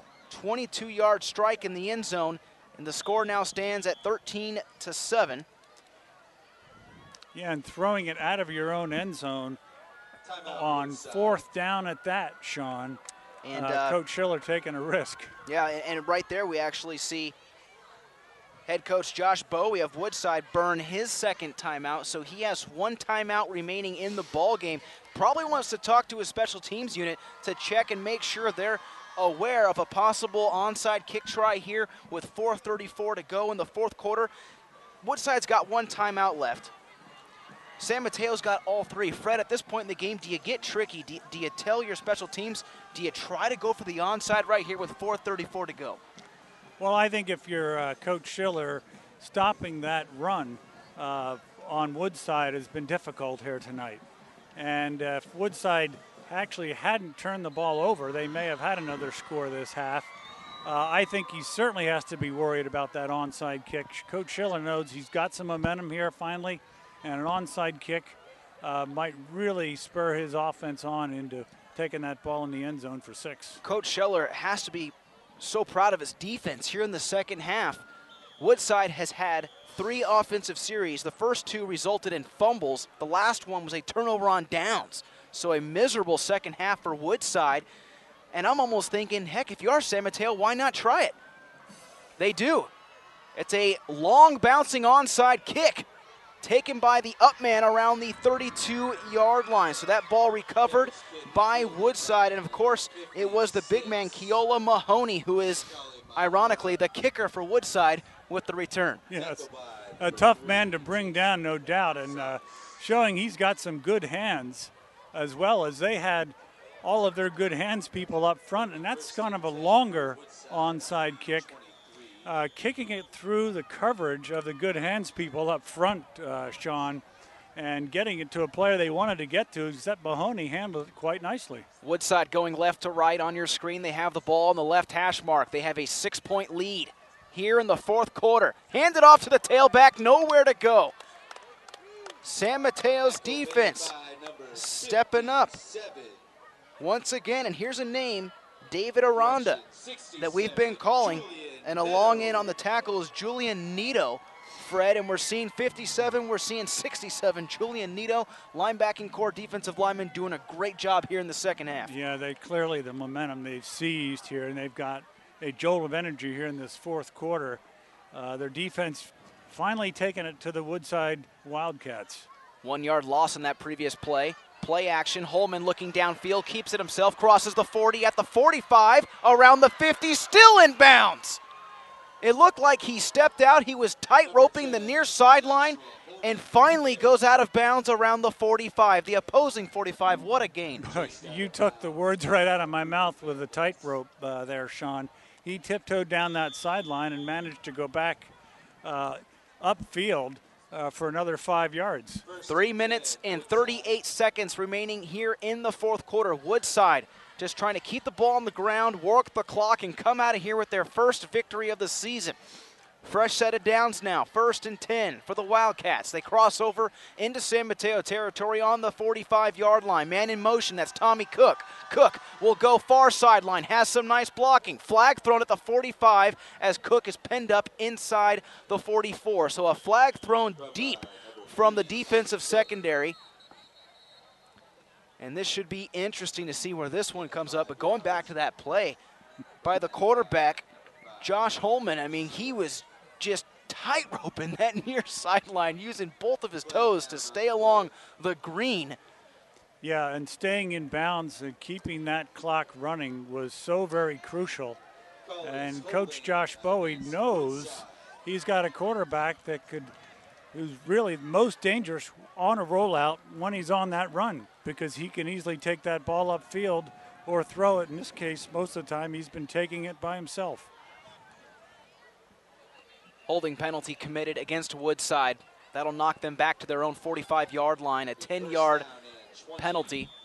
3 minutes and 14 seconds left here in the fourth quarter. Timeout on the field. San Mateo will burn their first timeout. They have to keep that clock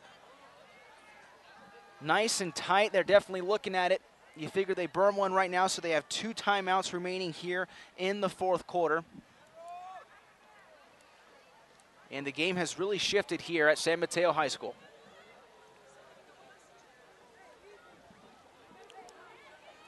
Do you want to watch more of your school's great matchups like the game you're enjoying here tonight? Well, tell your school to sign up for PlayOn Sports School Broadcast Program. The program allows schools to broadcast all their games and other activities on the web. For more information, go to playonsports.com/SBP. 3 minutes and 14 seconds left in the fourth quarter. Woodside 13, San Mateo 7. Woodside with the football following the holding penalty. It'll be 1st down and 20 on their own 45-yard line. Left hash mark. Tommy Cook in motion from right to left. Holman rolls out far sideline, passes it deep downfield. He had a man, but that was well overthrown, intended for Enzo Costantini. Yeah, you saw the linebacker shoot the gap there, Juan Garcia. You see all the linebackers kind of cheating up just before the ball is snapped, Sean. Not going to give Holman much time to pass and try to tackle that running back into the backfield. Really, they're selling out here to stop that run and to stop that pass, and are going to risk downfield coverage. And if you're Woodside, you're risking incomplete passes and you're risking stopping the clock. And that's what Coach Schiller's been thinking about. 2nd down and 20. Cook in motion once again. Holman tripped up at the line of scrimmage, nearly sacked, finally throws it, completes it. Hits his wide receiver at the 30. Still alive inside the 25-yard line. What a grab downfield at the last second. That's Michael Berrigan with a big reception. Yeah, we haven't seen any pass to Berrigan here tonight, but that was a nice catch over the middle, and he took for extra yardage as the tacklers for the Bearcats just sort of bounced off him as he rumbled it down to the 24. And missing the sack right there at the last second was Sione Hafuka. He had the quarterback Holman in the backfield but could not bring him down. Instead, it's a fresh set of downs, 1st and 10 for Woodside. Cook in motion. This is Toe. Juking a man, going near side, end zone, touchdown. That'll do it. touchdown, Woodside. And that may have just been the dagger, as you said, Sean. Another run up the middle by David, and he has been dangerous here this evening all night long, running off center, off tackle. Mateo has just been very difficult to stop. So if it's not the quarterback rolling to his right side, Holman, you've got to run up the middle. And we've seen really how Woodside can hurt you in a number of different ways. David Mateo with a 24-yard touchdown rush. And I don't want to jinx it, but it seemed like that really was the dagger right there. If you're a San Mateo fan, the crowd's silent on this side of the field. PAT try, no good. That keeps the score at 19-7, but if you're San Mateo, you've got 2 timeouts left in this ball game. You know, with the way they were passing the ball on that previous series, they still got a shot, but my goodness, those 2 plays right there, you know, we got to go back to that reception by Michael Berrigan, who is actually listed down on the roster sheet as a tight end. He backs up Aaron Garcia. Garcia, the starting tight end. Michael Berrigan is a secondary tight end who lines up on the offensive line. He ran across the field, and I just think about that play there, Fred. There was a moment where Sione Hafuka, if he had the sack, it's a totally different outcome. Yeah, it really could have changed the momentum here of this ball game, but you see the skill of Holman being able to elude the pass rush, even on one that Hafuka probably should have tackled him. He's experienced at ducking away from the rush. He's an experienced quarterback, a senior on this ball club. Finding Berrigan over the middle really changed the momentum. We really haven't seen many downfield passing plays tonight by Woodside, any of all. They frankly haven't had to do it. And so there, all the more, Coach Schiller thinking, let's crowd the line, get the sack, disrupt the backfield. Keola Mahoney, who missed the PAT try a few moments ago, lines up with his special teams unit to boot the ball away. Woodside leads 19-7. Beautiful kick taken around the 5-yard line. Up man around the 15-yard line. That was Latu. San Mateo's offense back out on the field. Yeah, Latu a little disappointed himself that he's just stumbled back, didn't really get tackled, trying to change directions. Wanted to get good field position for his team with 2:30 left. Interesting to see now how will Samf use Latu and Campbell and his receiving core to get the ball upfield quickly. 1st and 10 for San Mateo. They trail Woodside 19-7. 2 minutes and 29 seconds left in the ball game.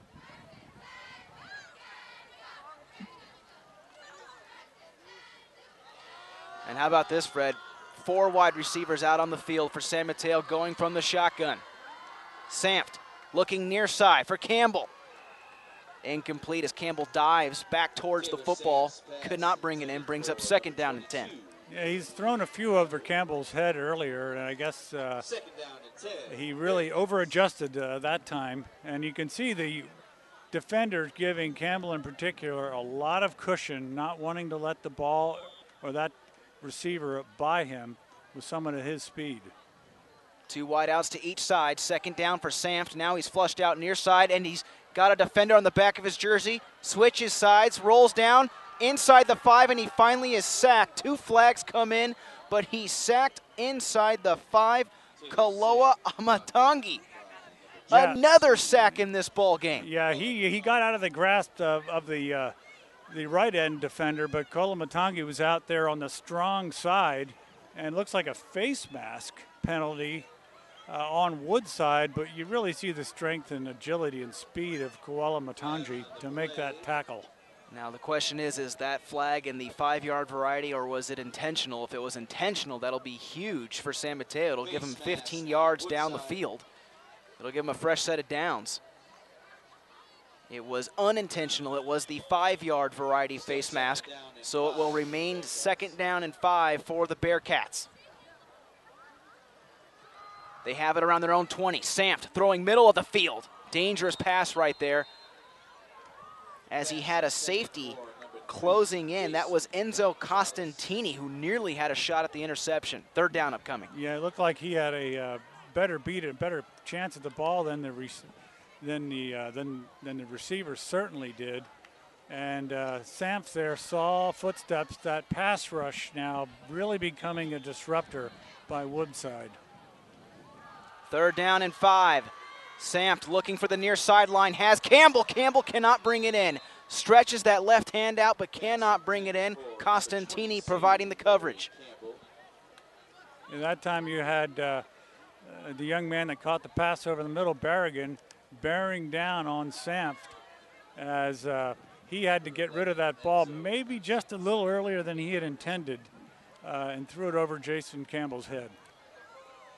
Fourth down and 5 for San Mateo. They trailed 19-7, 2 minutes and 3 seconds left in the fourth quarter.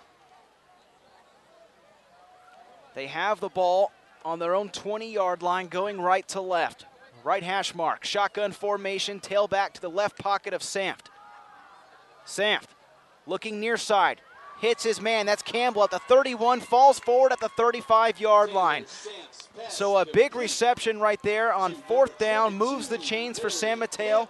Their offensive drive still alive, stops the clock at 1 minute 57 seconds. First down, Bearcats. And they're gone with a no huddle, Sean, down in that 2-minute offense. And they're going to catch Woodside off guard here. Defensive line wasn't even set. Samft slings it far side, incomplete.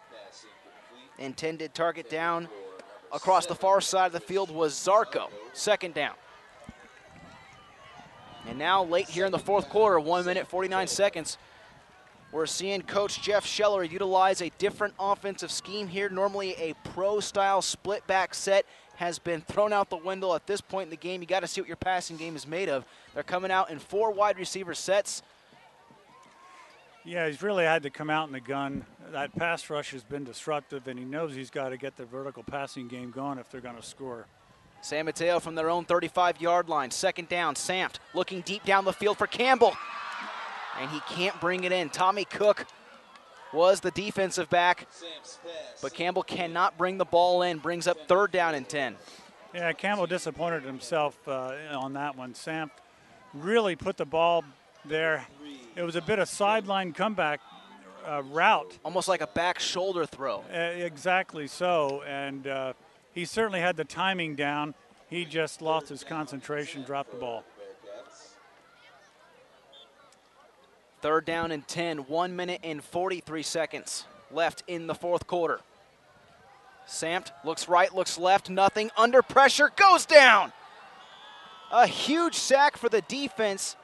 That's Sam Vaimau with the sack, number 55 of Woodside. Brings him down for a huge loss. Yeah, that time they brought the house, shot the gaps. There were more pass rushers than there were blockers there for the Bearcats. Simply outnumbered them. Vaimau got there first for the sack, and it's going to be fourth down, and looks like, I'm going to say 25 or more yards for a first down, Sean. Sam Vaimau, the right defensive end, comes up with the sack. San Mateo burns their second timeout. They now have 1 timeout remaining, both teams with 1 timeout left here in the ball game. That sack and the timeout stops the clock at 1 minute and 33 seconds left here in the fourth quarter. We'd like to remind you folks to please stay tuned for our PlayOnSports.com halftime show, or I beg your pardon, the post-game show. That's all coming up here in just a few moments following tonight's game. And it's been a good one. 19-7 our score. San Mateo marching back late in the ball game to make it a 13-7 game. But just a few moments ago, it was David Teau with a 24-yard rushing touchdown that widened that gap. Fourth down, deep throw. Campbell unable to bring it in. It looked like he had it for a moment. 2 defenders closed in, and they're going to say it's an incomplete pass. Yeah, it almost looked like he had caught that, had it for a moment, and dropped it, Sean.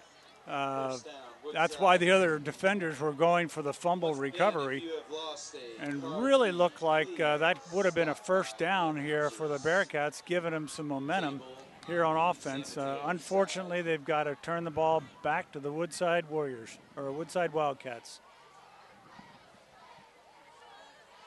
So that was a 4th down try for San Mateo. Campbell can't bring it in. That'll be a turnover on downs for the Bearcats. The Bearcats will fall to 0-3 to start this season, and Woodside will get their first victory on the year. They will move to 1-2, as a couple kneel downs should do it. Quarterback Josh Holman directly under center. Sends his man in motion. They'll just run the ball. They'll keep it on the ground. And this is Te'ao. Te'ao near side. He's going to get in the end zone. Touchdown. Second rushing touchdown for David Te'ao. Yeah, the Te'ao just kept bouncing to the outside more and more, Sean. And he's really gained a lot of momentum, and it seemed like he's gotten stronger as the night has gone on. And as John McKay used to say, why not keep giving it to him? The ball doesn't get heavier, and he's not in any union. Mahoney lines up for the PAT try. He's 1 for 3 on the evening. Snap is away, hold is down, and that one is no good. So Mahoney will have to work on his PAT skills in practice this week. He goes 1 for 4, but the score stands at 25-7 in favor of Woodside.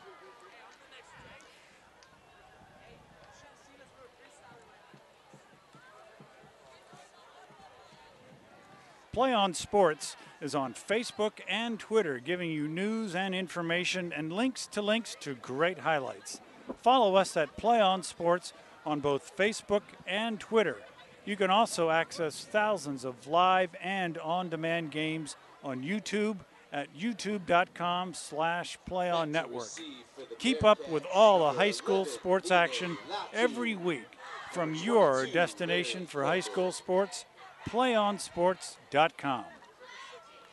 And folks, stay tuned for the PlayOnSports.com post-game show. Fred and I will select our PlayOnSports.com player of the game. 1 minute and 16 seconds left here in the 4th quarter. Coming up shortly, Woodside 25, San Mateo 7. David Te'ao once again. 2 rushing scores here in the ball game, and both of those scores coming in the 4th quarter, just when Woodside needed them.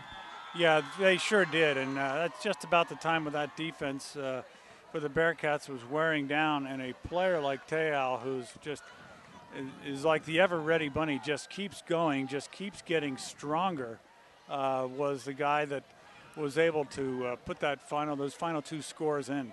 Campbell from his 6-yard line. Follows some blockers up the middle. Converts it back over towards the inside. And goes out of bounds around the 40-yard line. Making the tackle was Jacob Weller. 1 minute, 9 seconds left on the clock. San Mateo with 1 timeout left in the ball game.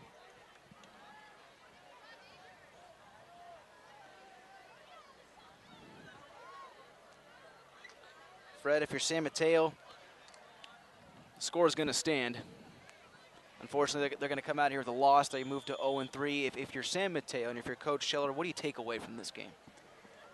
Well, I think they certainly can take away that they've got the ability to make some plays downfield to their skilled players. And they've certainly shown they can do that. As Samft goes down and 2 players closing in, Michael Berrigan. Like Berrigan. Yeah. And then Sam Vaymau, another defensive lineman, closing in on the tackle. But Fred, continue with your thoughts. But I think also they need to really develop some balance on offense. They really were forced to go to that passing game to get back in this ball game.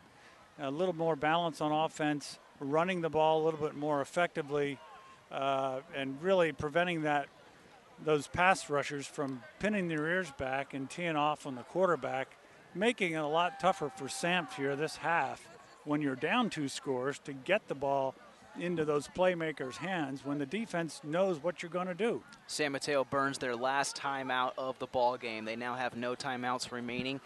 47 seconds left here on the game clock. So San Mateo will fall to 0-3. Their next game will be in 2 weeks. Good news is that they have a bye week, so they'll have some time to think over all the different aspects that went wrong in this matchup. Their next game will be at the Kings Academy on September 28th at 7 p.m. Second down following the sack. Incomplete pass. That was intended for Shamkul. Third down upcoming for San Mateo. Yeah, I think the penalties have really hurt them too as well, Sean. They seem to make some progress, particularly in the first half, where they would be making some progress, getting some momentum, and the penalties really hurt them. They did also have that turnover in the first half that hurt the momentum. So it could have been a different complexion of the ball game going into the second half if it weren't for some of those things that happened in the first, and they really didn't quite get that passing game like they wanted to here in the second half. 43 seconds left. Long third down try. Sanft under pressure once again, looking for somebody, has a man, and that pass is caught. A wonderful grab down the middle of the field. And Latu coming up with it as a safety closed in to bat that ball away, but Latu able to hold on. Unfortunately for him, because of the sack play, it was not nearly enough for a first down. It's going to bring up 4th down and 14. And that clock will continue to roll. 4th down, 25 seconds left. Campbell jumping up for it, but that one's incomplete. Tommy Cook providing the coverage, and 22 seconds left now. Fred, a lot of players to look at for our PlayOnSports.com Player of the Game honors. I know one of the plays, one of the highlights that really stuck out in my mind, you have to backtrack to the second quarter, because I know David Te'o has had a heck of a fourth quarter, but when you go back to that rushing touchdown by Tommy Cook from 2 yards out, he's gotten the ball quite a bit, and it really seemed like towards those middle quarters, those second and third quarters, when he got the football, he was able to pick up some big yardage on the ground. Yeah, he certainly was, and that highlight reel dive into the end zone for the touchdown is certainly one that does stand out. He along with Te'o have been a 1-2 punch in the backfield here tonight for Woodside. So yeah, those two certainly have had a great game, and let's not forget the outstanding defensive end for the Wildcats coming off the edge all night and disrupting. Kaloa Matangi. Kaloa Matangi has been very difficult to stop. Here's a pass completed down the far side of the field. A big gain on 4th down around the 20-yard line. Latu with the reception. That'll be good enough for a San Mateo first down. Stops the clock briefly at 13 seconds. And now it will continue to roll. Should be the last play of the ball game, barring a spike. And as soon as I say it, there's a spike down on the field. Stops the clock at 10 seconds. As and for there's no give up here in this Bearcat offense team. Jeff Schiller, he wants a takeaway. He wants that score at the end of this game, even though it may not make a difference in the game. Gives you momentum for that next week. Gives the kids walking away from this game with the score, and those things really do make a difference at the end of a game. Woodside will have a bye week next week as well, and then on the 28th of September they'll face Carlmont, as Campbell is unable to bring that ball in. And if you look at the Wildcat schedule, they have a very tough schedule with games at Sequoia and at Menlo Atherton. Fred, you and I had a chance to watch Sequoia earlier on in the year, and Woodside playing in a very tough Peninsula League Ocean Division. The Ocean Division gets talked about quite a bit when you mention the CCS, when you mention the Peninsula League, but they have to go up at Sequoia and at Menlo Atherton, two teams that really produce some top football talent here in the Bay Area. Yes, they do, and we saw Sequoia make quite a comeback against in their Fremont. ball game against Fremont. That pass rolls incomplete, or I should say thrown incomplete rather. Taylor Sanft, a rough night, sacked several times. No interceptions to report, but you can tell he's really struggling right now, trying to get out of that pocket. His offensive linemen doing the best job they can, But at this point, all sorts of pressure late in the fourth quarter with just 3 seconds left. Yeah, he's been under siege really this whole half, particularly in the fourth quarter, out of the gun. And actually has held up really rather remarkably, considering the defense has known what to do each and every time and brings a lot of pass rushers. And how about that? Tommy Cook in the near corner of the end zone with the interception in front of Campbell. Keeps his feet in bounds, and that's how this ball game will come to a close. Woodside 25, San Mateo 7. That is the final score here from San Mateo High School. What a ball game. Tommy Cook coming up with the interception. He had a rushing touchdown back in the second quarter. Is he our PlayOnSports.com player of the game? I don't know. You have to tune in just a few moments to find out. Final score 25-7 here at San Mateo High School. We're going to take a short break. When Fred and I come back, we'll have our PlayOnSports.com player of the game and our PlayOnSports.com postgame show. All coming up. Don't go anywhere. On the San Mateo side. We can get a player up here. Oh, that's good stuff. All right, perfect. Prepare a Wiley Ballard graphic. Do you want me to start the stream? Start the stream. Camera 3. Beautiful. We're coming in on 1. For more information on how your school can join the Play On School broadcast program, go to playonsports.com/SBP.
Final score here at San Mateo High School, Woodside 25, San Mateo 7. Fred Landis joined alongside me. Congratulations to Matthew Kaloa-Matangi, our PlayOnSports.com player of the game.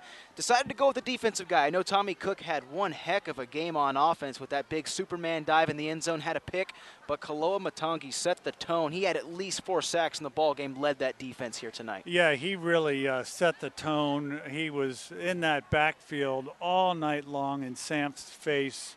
There really weren't any blockers on that offensive line that could deal with his rangy nature, and his physical presence and speed into that backfield was just too much for that Bearcat offensive line.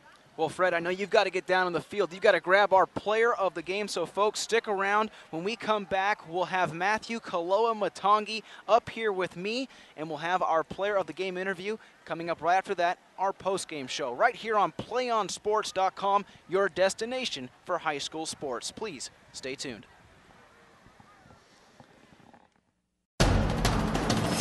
We can get a player up here. Oh, that's good stuff. All right, perfect. Prepare a Wiley Ballard graphic. Do you want me to start the stream?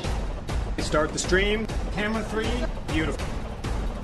We're coming in on 1.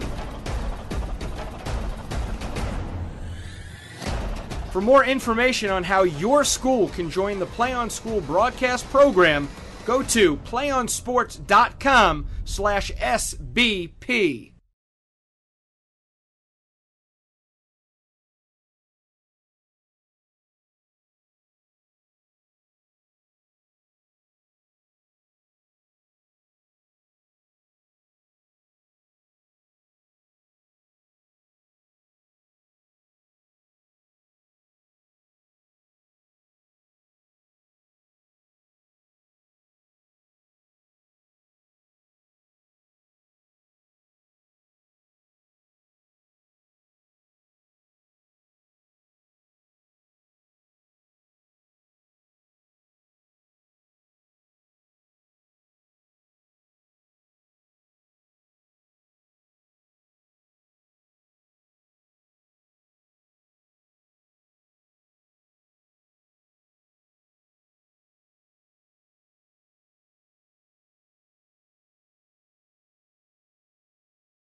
Welcome back, folks, to PlayOnSports.com. Sean Hennessy here with you, standing next to our PlayOnSports.com player of the game, Matthew Kaloa-Matangi.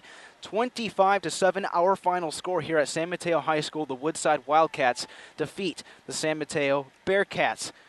You guys get that victory. 1-2 now. You had those two frustrating losses to start the year off, Matthew. Cliche question, but honestly, how good does it feel to come out of here with a victory tonight? Honestly, it's pretty awesome just to come out with a victory. You know, we lost to Milpitas and Burlingame. They're really good teams. Not in our league, but it's awesome. It's pretty awesome. Defensively tonight, you were giving San Mateo such a hard time on that field. I mean, there were moments where Fred and I were looking down, and we just saw a lot of frustration from their sideline, a lot of frustration from their quarterback. What did you guys practice on defensively this week to really slow down San Mateo throughout this football game? Honestly, we try to put me head-to-head with the guard. So if they would call strong left, that would basically tell me to go to the left or to the right. They'll tell me, because the tight end, they'll be like strong left, and I'll go to the left. That means the tight end's there. And if strong right, then I'll go with the strong right if the tight end's on the other side. So it made us uneven on their side because we had Sam Biomao on one side and made him at least go in at one side. So it was a pretty good game. I mean, it was a hell of a game. We could have stopped them. Matthew Kaloa-Matangi, our PlayOnSports.com player of the game, 25-7 the final score. Woodside captures their first win of the season. You go back and you take a look at some of the other playmakers. How about Tommy Cook's dive in the corner of the end zone? What were you guys thinking? He looked like Superman going into the corner of the end zone. Yeah, well, honestly, we were actually practicing on that because we could have had a win we actually could have had a touchdown versus Burlingame, but he didn't jump in. So we were like, oh, how about we work on jumping into the touchdown line because we need to score. So it gave us a good opportunity to score. Matthew Kaloa-Matangi, once again, our PlayOnSports.com player of the game. Last question of the night before I let you go. 1-2 now. You get that first victory under your belt. What do you guys take away here tonight, both good and bad? What do you want to work on as the rest of the season starts to really come down? You hit that middle portion of the schedule. What do you take away from this game? What I take out of this game, you know, just be humble. You know, we got to work on our wide receivers because we're actually open, but we need more time. We need more time for our quarterback, so we need our offensive line to block a little bit more. So yeah, and then our bads, we should fix our penalties. I know I had like 3-4 penalties that could have been good plays, but yeah. Matthew Kaloa-Matangi, congratulations. Our player of the game here tonight. At least 4 sacks unofficially. He probably knows how many he has in his head. Maybe 5 or 6. Who knows? Folks, stick around. We'll be right back to wrap things up here from San Mateo High School. 25-7. Woodside comes out on top. Stick around. We can get a player up here. Oh, that's good stuff. All right, perfect. Prepare a Wiley Ballard graphic. Do you want me to start the stream? Start the stream. Camera 3. Beautiful. Oh, we're coming in on 1. For more information on how your school can join the Play On School broadcast program, go to playonsports.com/SBP.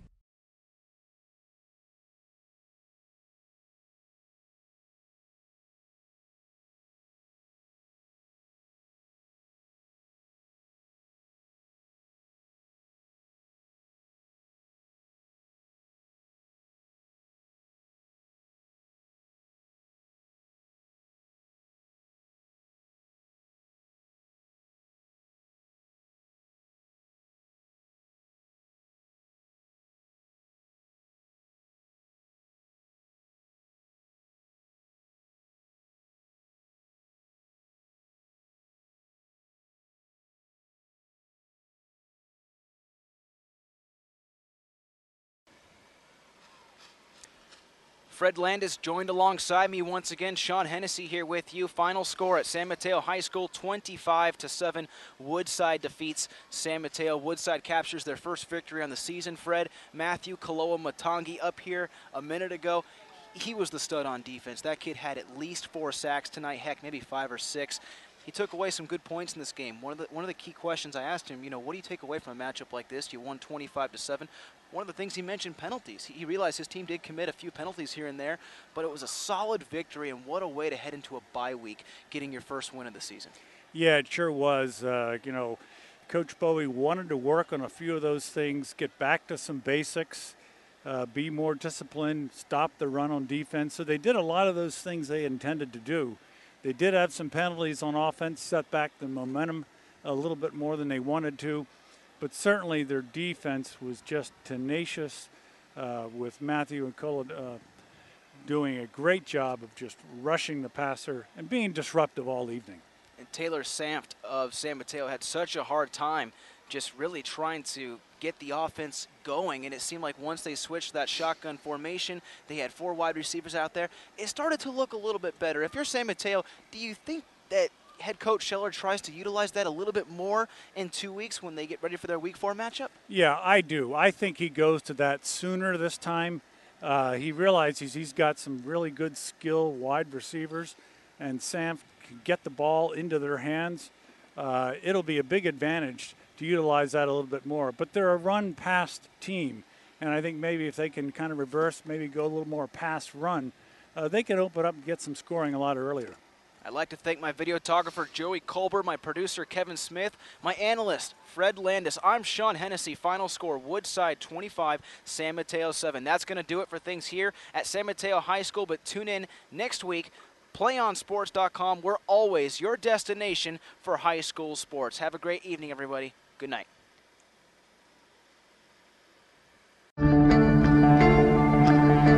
One match away from immortality.